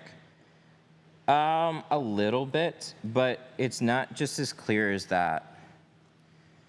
So what we've seen is some shades perform a little bit better than others, but that performance is going to be really hard to measure from just feel. So like if your hand is in front of both of these in front of a heat box or in the car, right? Like you're not going to be able to feel that kind of small difference. So I would just look at it like as a whole, but you can do any shade in ceramic and basically have that same feel relative to like how good that ceramic is. So if it's a really good ceramic, it's just going to be good in every film. Some of them are just going to vary a little bit in terms of like letting more heat in than others, but it's kind of negligible to feel. So what was that? Oh, man.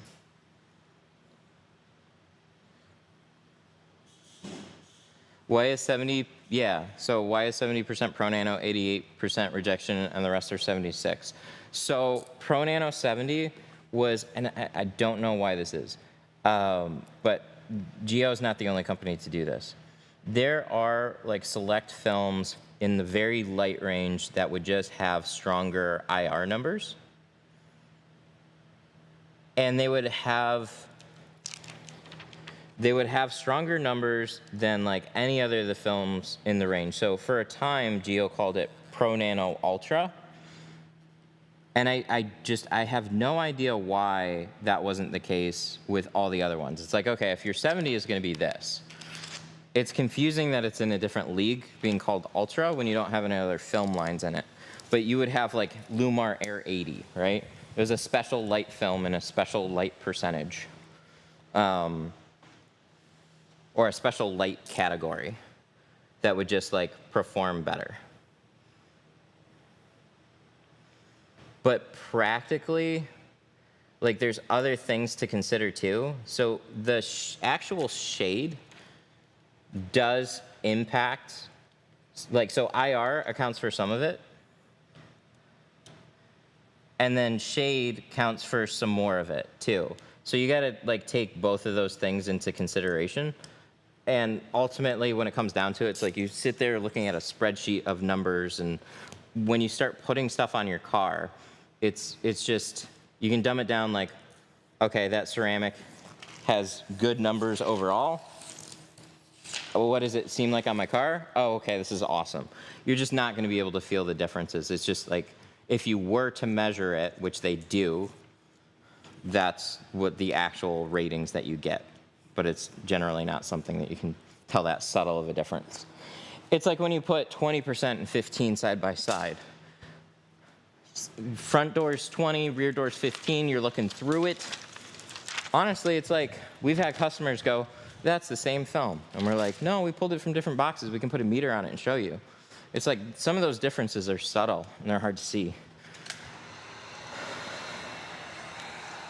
Same with Suntech, the 80 and 5 in CIR was 87, the rest was 83. Yep. Yeah, I mean, I went through on stream when Apex was first released, or Carbon Plus, and it's like like 20% was one number, and then 35 was like slightly better, and then it's like you just get all these variances and you're like, why? I don't know. I'm not in film manufacturing. That's just kind of how it is.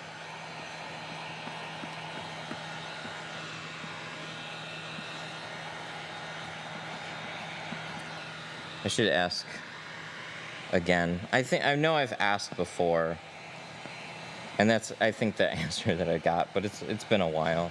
I could always try to remember to ask again.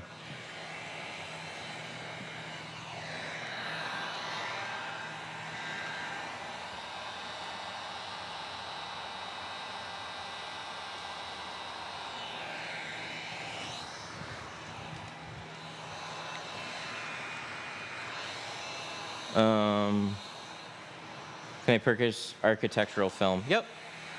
Yep, so on 313 Tint, we have an automotive section and we have an architectural section.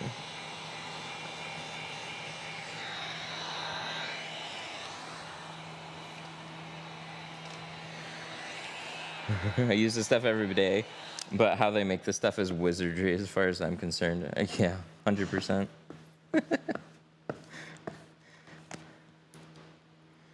And it comes down to, like, I think it's healthy to know certain things, like, okay, what manufacturer is it coming from? Like, what plant is it coming from? Like, having a good idea of country and what plant, or just enough that makes you more well-informed. But understanding every teeny tiny little aspect out of it isn't necessarily gonna, like, it's nice to know stuff, but it's not really gonna change your day to day. That's kind of where I sit with it. It's like I know a good amount to trust it, and then be more well informed of, like, just other brands in general, but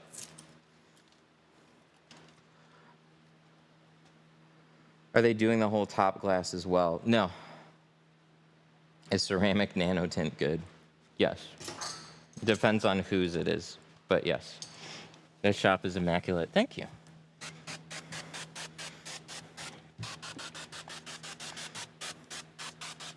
All right, let's get this cleaned off. What time is it?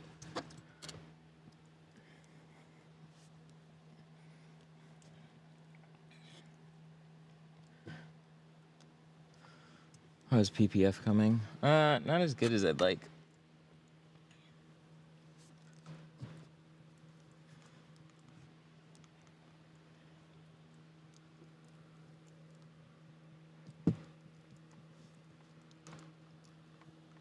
Alright, we're gonna make sure we got...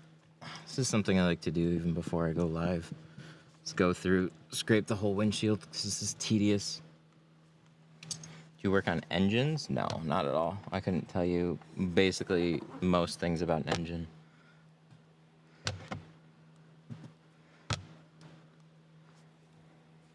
Thought razoring Tesla windows was a no-no? No, I've never had an issue. Just use a good razor blade. That goes with like any window.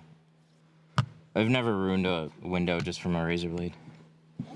I've ruined windows from not being safe. Some people will take their knife and like bend it. I wouldn't really do that.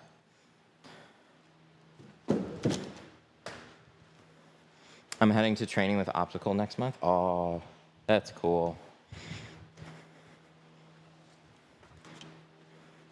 E-Man is so good at teaching. So like, this is kind of, at least I noticed this from all the classes that I've taught. There's the knowing how to do it, and then there's knowing how to break it down in a way that anybody can understand. That's its own skill set, because you have to pay attention to how you teach people. And that can go from like teaching people certain aspects of it before teaching other things, like, you know, for tint, like heat shrinking on a door before you're doing a back window can be helpful. Just because then you get concepts down. Sorry, steering wheel's in the way, I know. Ooh, I came across some stuff though.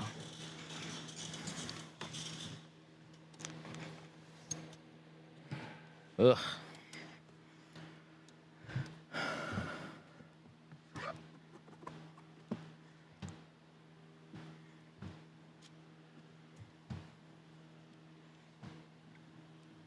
But yeah, E-Man is so good at teaching people how to do PPF and how to break it down. And I pretty much started the class with, I don't really want to do PPF. I'm not super excited about it. Like, there was a time that I did PPF, and overall, PPF can be like, when you can focus on it, PPF can be really good. And it's not super stressful.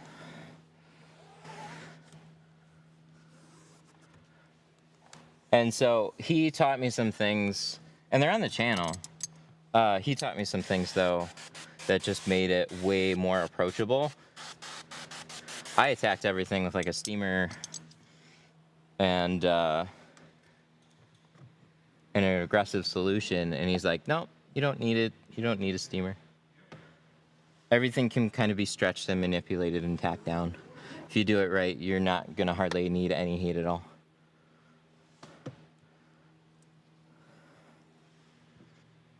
Really, really cool. Can you train me? We have window tint training classes.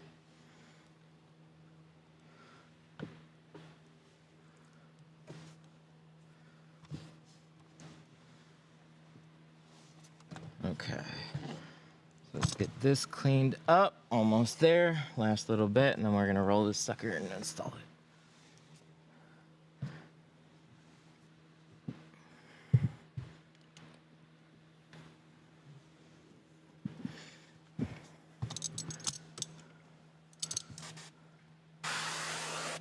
He trained you on tint last year? That's cool.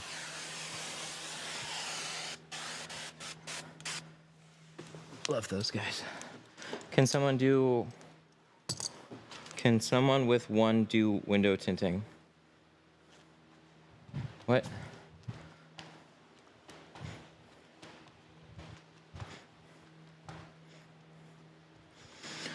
Can I work part-time with school? No, we don't have any part-time positions. Can I do with one hand? Like tint with one hand? That'd make it tough. It's not impossible.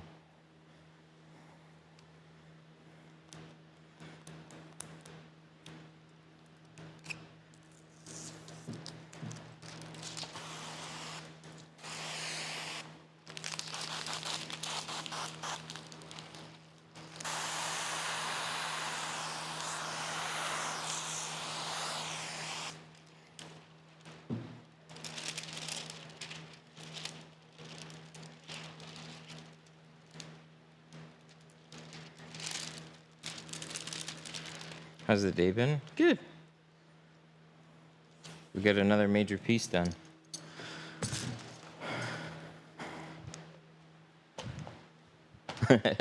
Oh, heck yeah, not impossible.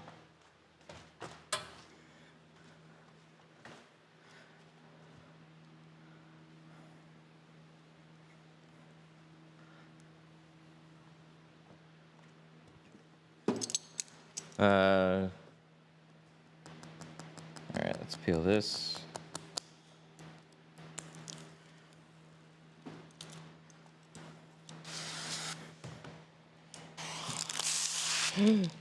Oh, you bitch. That could have been really bad.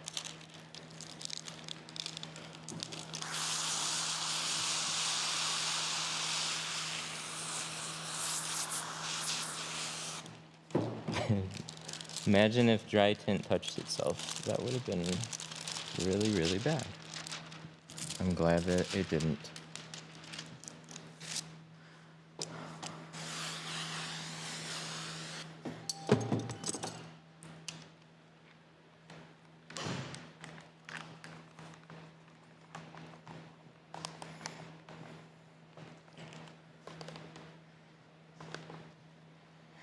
What just happened? Oh, when I was peeling the liner, the whole thing almost just, the whole corner almost just pulled up in a bad way, but it was okay.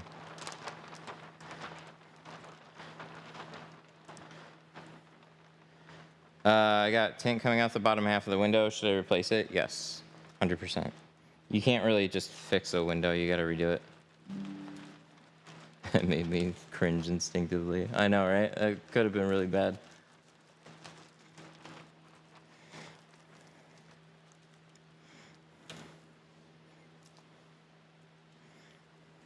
What time is it? 12:30.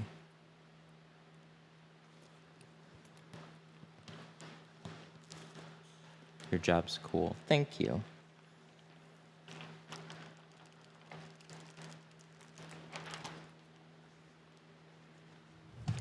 And satisfying when it goes well.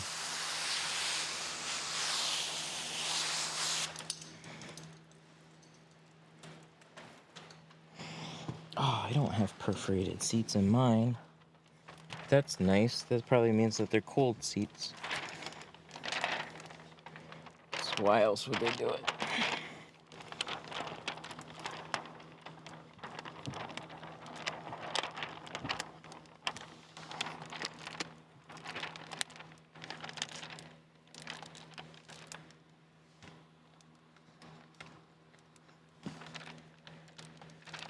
What's the worst thing that happened in your job? Breaking windows and costing money is the worst. Damaging stuff. Anything that costs a smart amount of money is not good.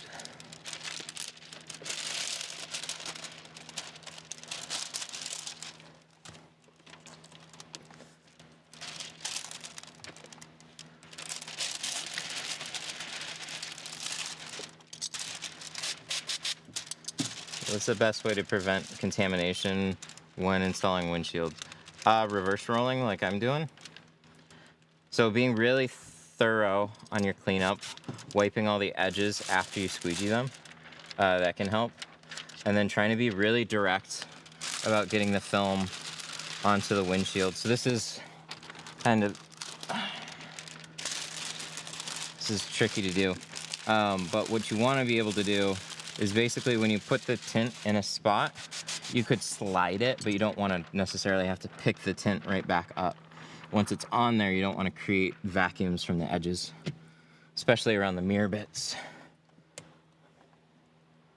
So, you know, if we get it in place and the whole thing just freezes, we have to pick it up and respray some of it. We don't want to have to do that.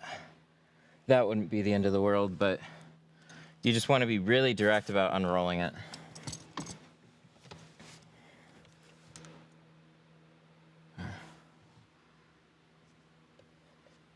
How much do you charge to tint? It depends on the job. So this is carbon. We're doing the 4 doors and no back glass. So we're doing all the sides. So like a reversed car. This one's $450.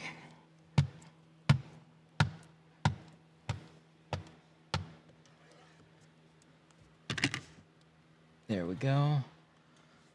Where's my other? I got my other squeegee. Yes.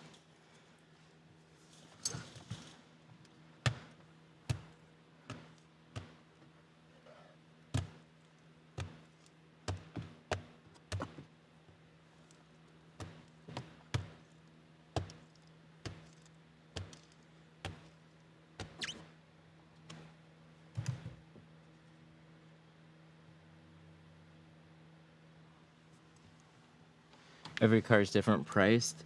No, not necessarily. I like to kind of have uniform pricing in certain categories. So just most vehicles are going to be like the same price and a similar time frame. And then we have kind of like a special vehicles list where it's just these ones, you know, like a C6 Corvette. That's going to take a lot longer. It's going to be more difficult to do. We have different pricing for it. Transits, special pricing. VWs, VW Beetles in particular, special pricing. Like that kind of stuff, all your staple stuff. And then stuff, gets really hard to kind of do that with older stuff. So we kind of have like, somebody just calls and asks about an older vehicle and we're just a little bit unsure. We'll do a little research, see what we're getting into. But we have kind of just a blanket rule. Anything beyond like 2005, just double check on it. Most everything else is a reference of a list type of thing. And if we don't have it on a list, then it's a, hey, that should be on a list now. Have you ever used a torch to shrink? Mm-hmm. Yeah, torches are great. They're just more heat, more speed. Do you work on classics? See, that's a category that we kind of just almost flat out decline. Generally, no. There's some that will just decline, and there's some that I'll take on. But definitely higher price, and I'm gonna spend like the entire day on their car. That's the main reason. So I know I'm gonna probably just scrap patterns, just trying to get certain windows done.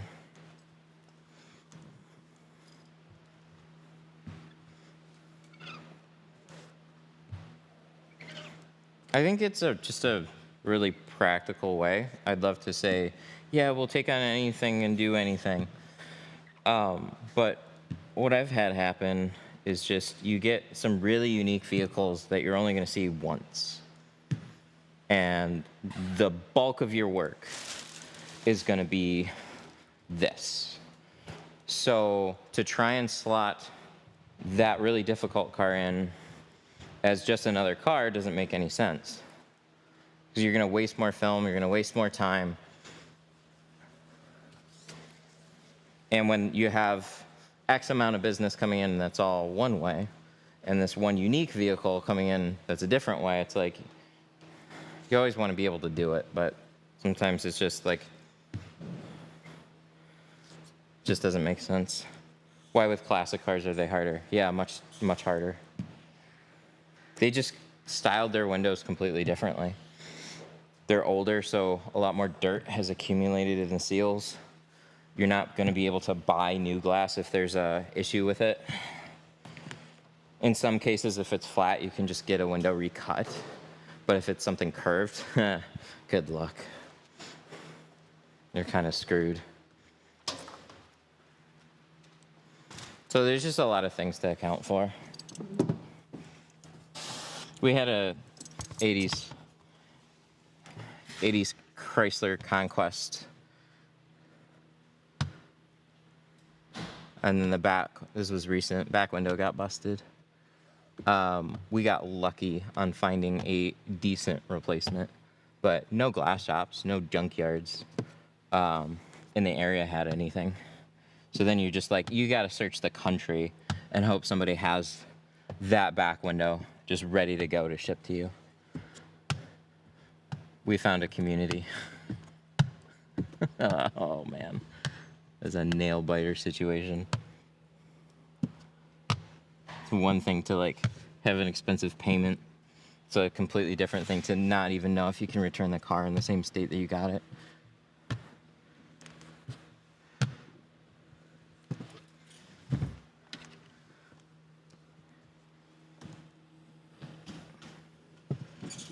All right.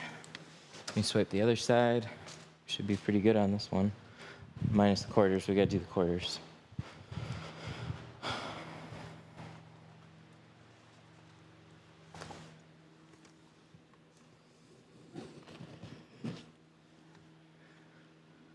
How did the windows break? Mark took the back apart. I've done some dumb stuff too. I've broken a few windshields in my day. But it was, they had these hinges and they still had the shocks on them. Took off a bolt, the whole glass shifted and fell over and shattered.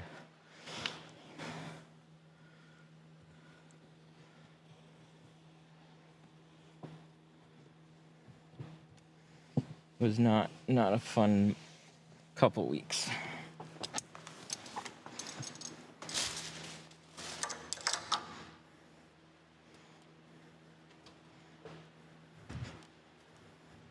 I love the workshop. Thank you. I hear that a lot now. I really appreciate that. We worked hard on it.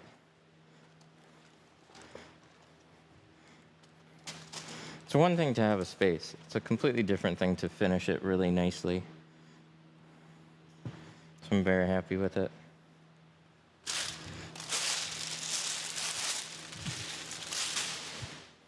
What kind of soap? Tint slip. This stuff right here. That's what we're using.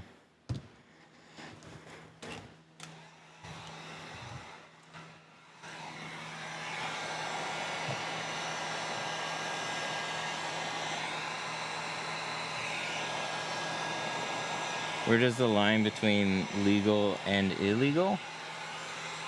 Well, it's legal with the doctor's note. It's illegal without.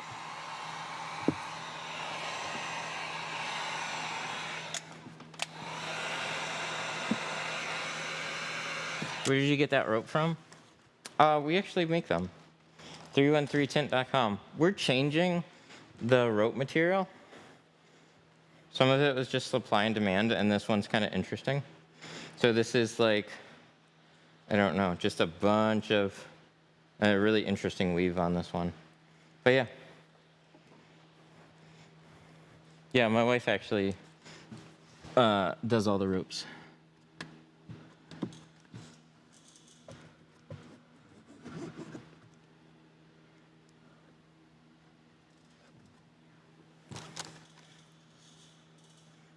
Got it.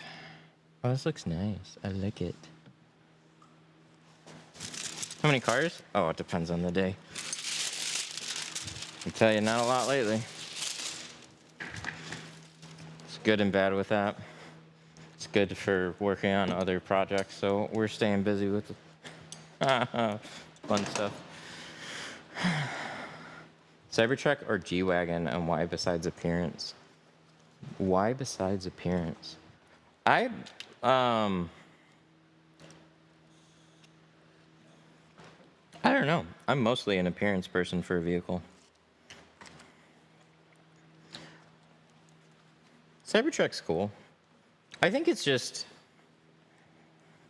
if you want attention right now, still, it's getting played out. So it's just like, you know, if you did a video when they first came out, it would have gotten a lot of attention. But if you just simply drive it around, you're still going to get a lot of attention. One's a triangle, one's a square. So true.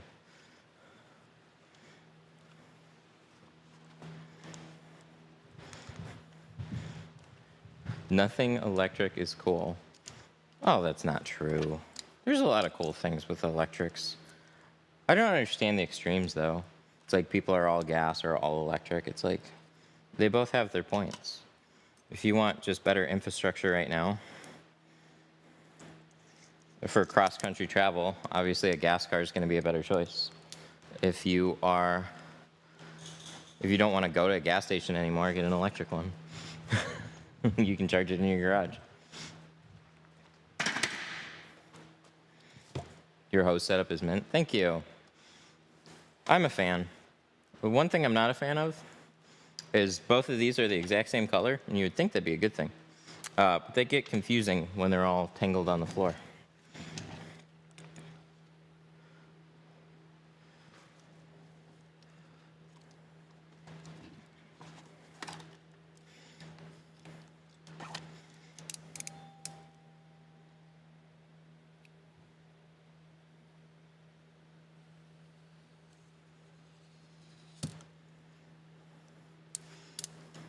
What's your schedule for in-house training?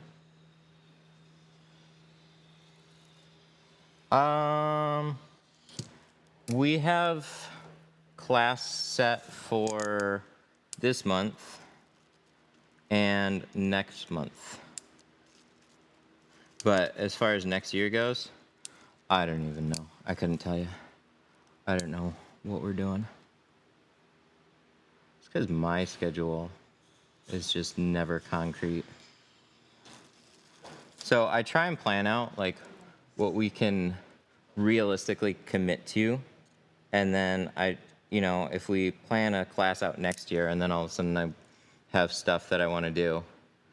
But one thing that we're gonna try and do is have a little bit of a smaller class that I'm just not here for, and just see if some people want to take that, just because I don't want to be like the main reason that classes aren't happening consistently. So I've been a part of every single class that we run here, but that's also limited, just class availability. Oh, that went nice. Amazing how much nicer it goes when it's actually like completely dry. Who would tint everything but the back window on a Model 3? What an... Oh, I did. Damn. I still like have that excuse that I'm gonna do the rest of it in the mirrored film, which is why I haven't done the whole thing yet. So that's actually why, but I've also been really lazy about just doing it. So at what point is it just an excuse? Yeah, I actually like, does it stand out a lot? No, not really. No, you wouldn't notice. Do you file down windows? No, not typically, but on some of these I am.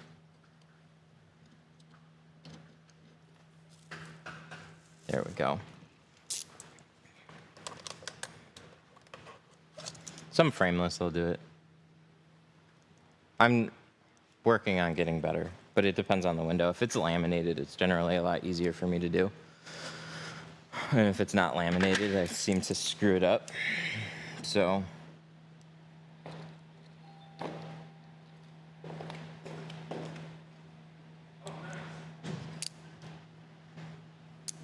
yeah, like I almost did right there. Just need a little bit.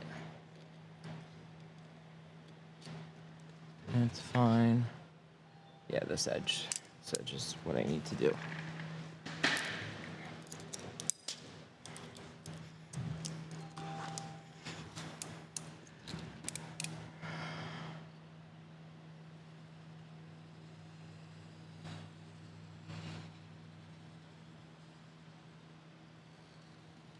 What are you doing?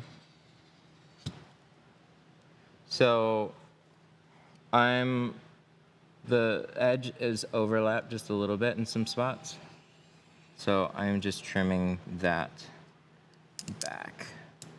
So it's like perfectly flush with the edge. So otherwise it's gonna peel. We don't want that.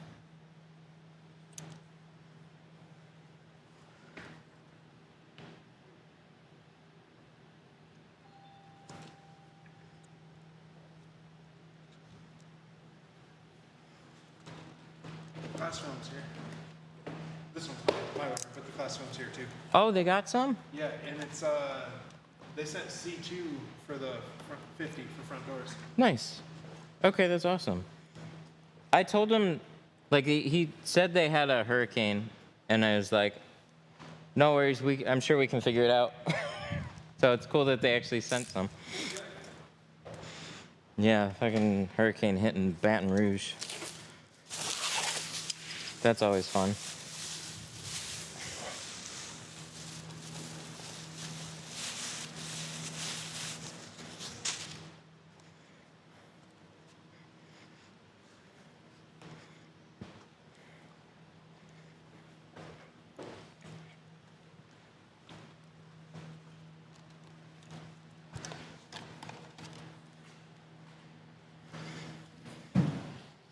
All right, is even this corner good?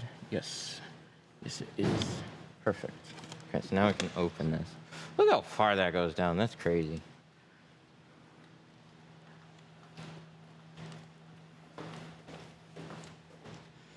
Dropped like 2 feet into that door.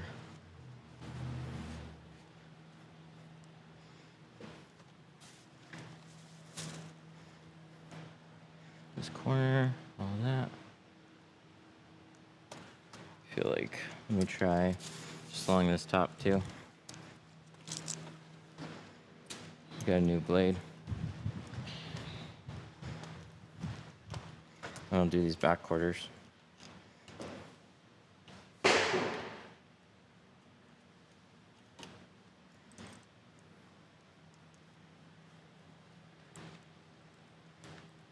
But yeah, doors, those are good. Windshield's good.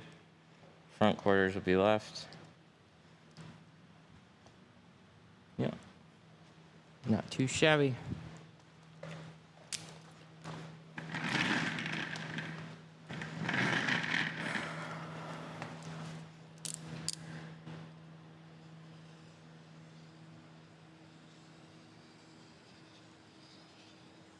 There. That a little bit. Why does rear tint look bubbly with polarized glasses on? I don't know. Some magic about polarization. It'll make like window tint look rainbowy, honestly.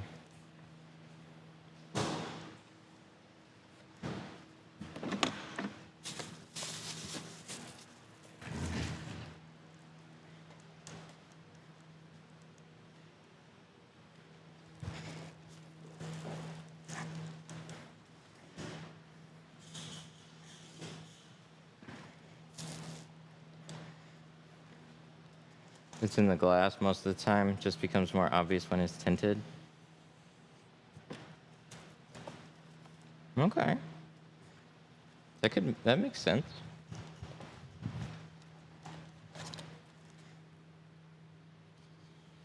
Make sure that's all pushed down.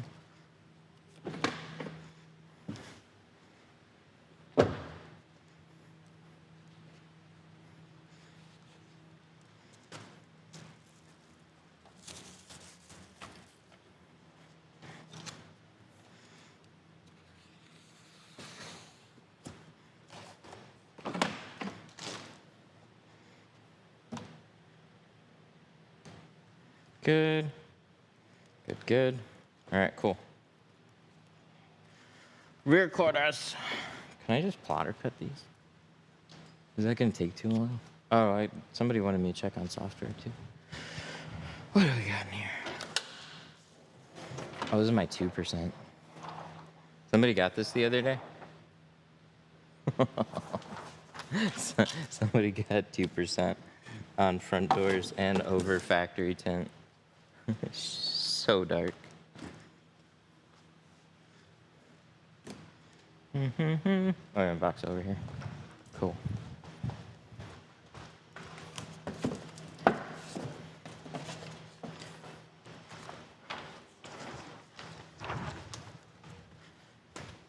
Shows your mastery for no light gaps. On quarter windows? Are you hiring? No, not right now.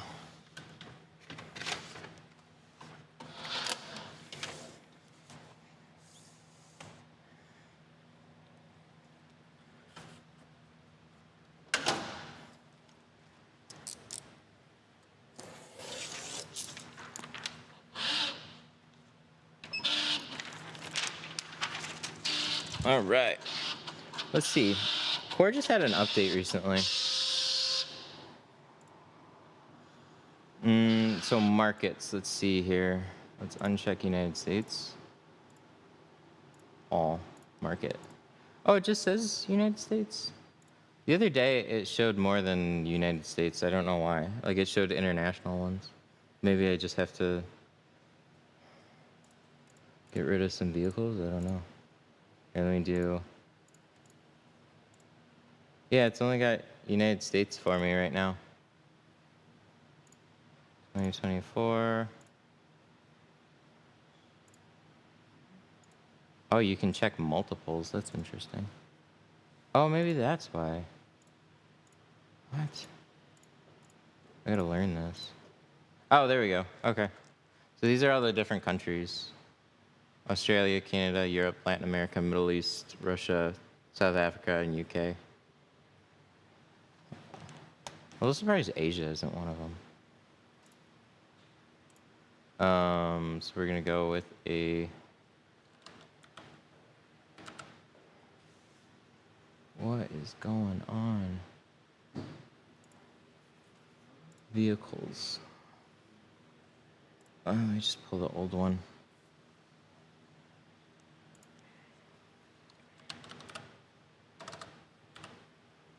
Tesla, Model 3, open vehicle, and then we're gonna just do the quarter windows. Yes, both of these. Does it do lots of car types? Oh yeah, for sure.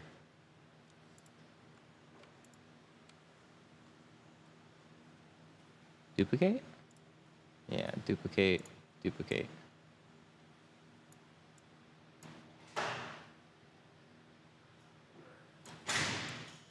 How many can I get out of here? Oh, this is a 36. This is about to get cut down. 36. So let's take off this top one here. And then let's just cut these. And then cut. About to start working in a detailing shop as a window tinter / detailer. Started on Monday. Job seems pretty cool. Yeah. That's cool. Window tint's gonna pay more just as a career skill. Detailing, if done, detailing is a lot more like physical labor. Window tinting is still physical labor, but it's a lot easier on your body than detailing can be. Really, really pay attention to window tinting. Do a good job with both, though. Detailing's crazy with the amount of like add-ons and services that you can do with it.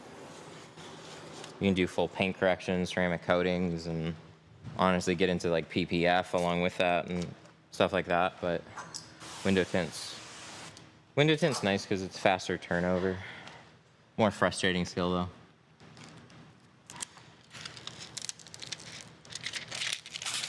Detailing for ceramic coatings.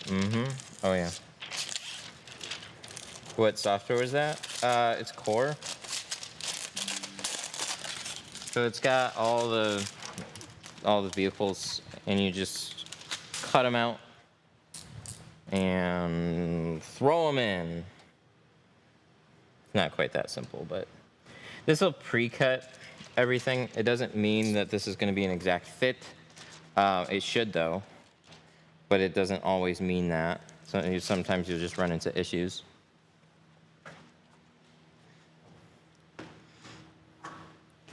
I cut my tint with Circuit Maker 3. What's Circuit Maker? I've never heard of that one.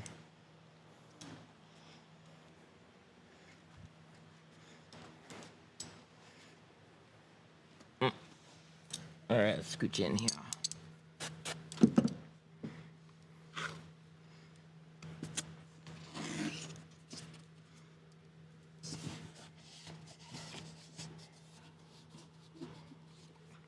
Oh, the Cricut.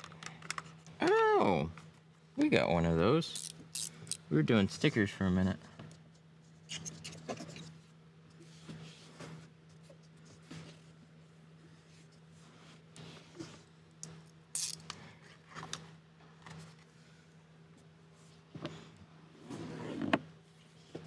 Boss is cheap, have to cut by hand.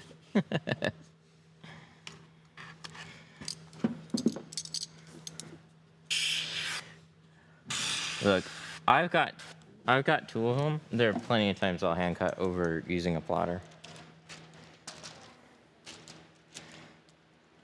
I mean, honestly, the setup time that this took, I could have hand cut them, but I just didn't feel like masking them off and then doing it. So I just like, let's just do it. We got our machine dialed in really well now. For a minute there, it was just not. It was snagging a lot, and I just needed to take some time and actually like sort it out. So we put a new strip on there, changed the blade, just went through and was a lot more careful this time around. How often does the cut blade go bad on the plotter? I've had them last at least a year. It depends. It'll go when it wants to go. Sometimes it'll just be some dust collected in there that needs to be sorted out. I think one of the best things that you can do is when you get a new machine, get a piece of like Teflon tape to put on top as an artificial cut surface. And it'll do just as good of a job, and dial it in for that. And then if you damage that, you don't have to replace your entire machine cut strip. Because when that is put on at the factory, that's as perfect as it's ever gonna be. Once you remove that, you can still get it to cut well, but generally you'll have a high point and a low point because it's like, you have to get it spot on perfect. And there's no good way to even tell if you did it other than trying to cut it out because it's so subtle. Yay, nice. So blades are not very expensive. It's this top part that's more frustrating. So like this black plastic surface, that's what the blade usually cuts on. And then I ordered this Teflon tape and I just put a strip on top of it.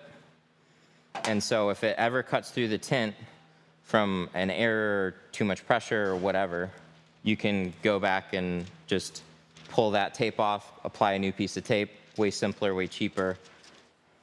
Is it a diamond blade? No, it's a metal blade.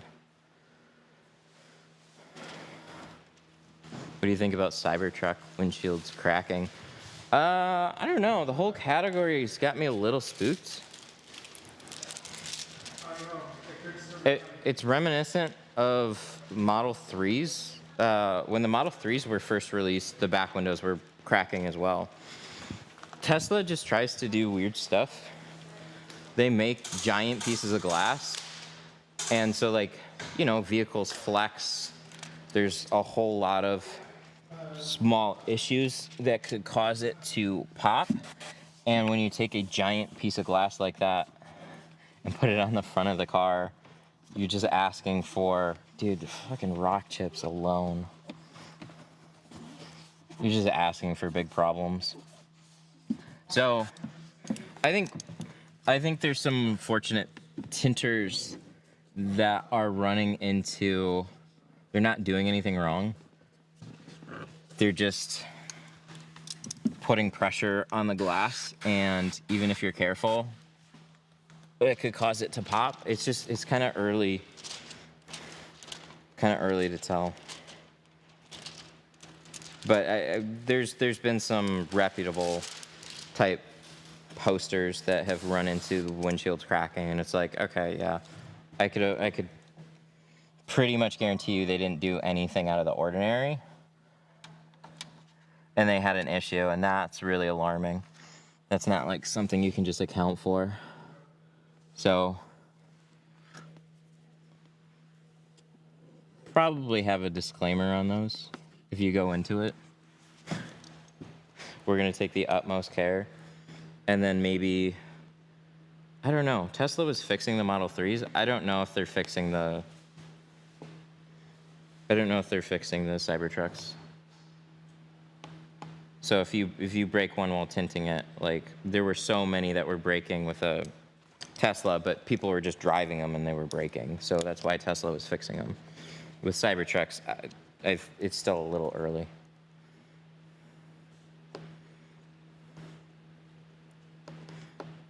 As soon as you get a lot more on the road, if you don't see people posting about it, it's not an issue. If you see, occasional posts, oh yeah, it's happening.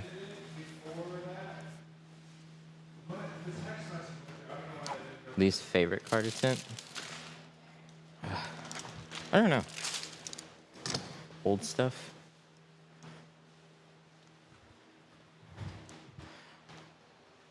Offhand, I always have a hard time thinking of one that comes to mind. Like C6 is a pretty normal one. I'm a lot more confident because we just did one recently. Like it's one of those things where you can do it, but you don't know how many tries it's going to take you, and you just hope it doesn't take like 3 or 4 tries to shrink the back window over. Like I almost got it and then I burned it, or I got it and then there's this little hair, so I got to redo it. So I had this really stressful one that I did not long ago. It went fine though. First try. Still spent like most of the day on it though. First try in the back window. Had to redo a door a couple times.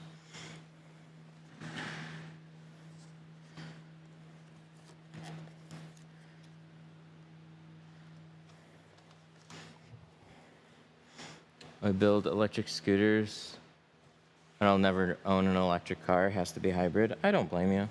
I think especially right now, like, dude, I'll lease one all day long, but they're kind of made to be disposable. So if it gets like, because the battery pack is glued into it, so if it gets like dinged down there, it's basically totaled.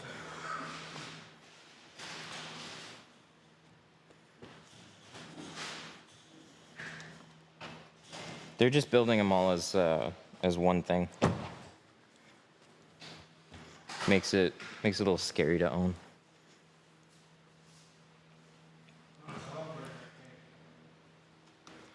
Then you have, the occasional warranty issue, or like a cell went wrong, and then all of a sudden they have to, Tesla blames them for something, and then they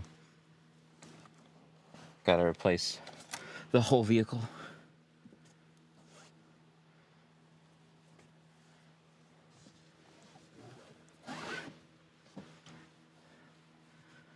Ooh, that brings back flashbacks. 2005, 2015 Mercedes convertible. Those are, oh, dude. I hear you. Yep, I feel the same. There's some like Mercedes convertibles or Mercedes coupes in that era. Fuck. They do something real stupid. Like the quarter windows are roll down quarter windows, like the rear ones. And so every time you open the doors, they shift. And so it was I didn't have This was at a glass shop, so I had to hand cut the patterns. I hand cut that pattern, I don't know, probably 10 different times. And just redid it and redid it, redid it, redid it, redid it, until I finally got it to a point where I was mostly happy with. It just was not fun. I forget about those. You gave me flashbacks now. I agree. There we go. Oh, except for that. Little finger right at the bottom. We'll be all good. Yikes. Why back in the day did everybody put clear nail polish at the top of the tint? So I did that. Clear nail polish. Is I gotta go to the driver's one? Clear nail polish wasn't a bad solution to try and fill in the dots or get it to stick better. But that was before I knew about Dotrix. So there were glues, there was like clear nail polish. It was like, basically you needed a way to fill in the air gaps from those really bad matrix edges. There were a lot of vehicles in that era that all had really big dot matrices. We had so many fusions that we had to tint. That was a constant question. So we would just fill them in. But you just don't see that kind of styling anymore, or at least very much at all, so.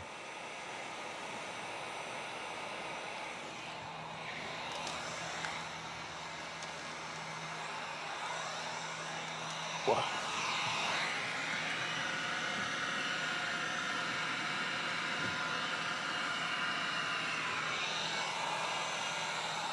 Can you go past the dot matrix? Yeah, we would. You overlap the dot matrix, but that was the problem. So you just see all these little, this white, uneven, silvery area. It just looked bad. But tint, basically it's like you have all these raised ceramic dots and you're trying to fill in all the air gaps or else it dries unevenly and it looks like a weird mountainscape. It was funky. Okay. I'm at the end.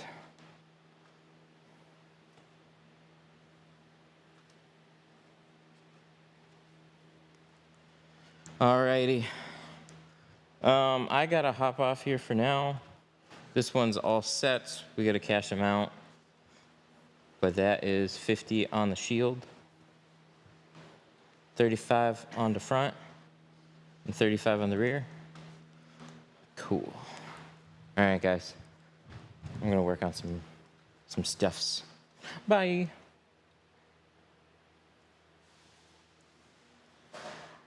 Oops, wrong window. Where's my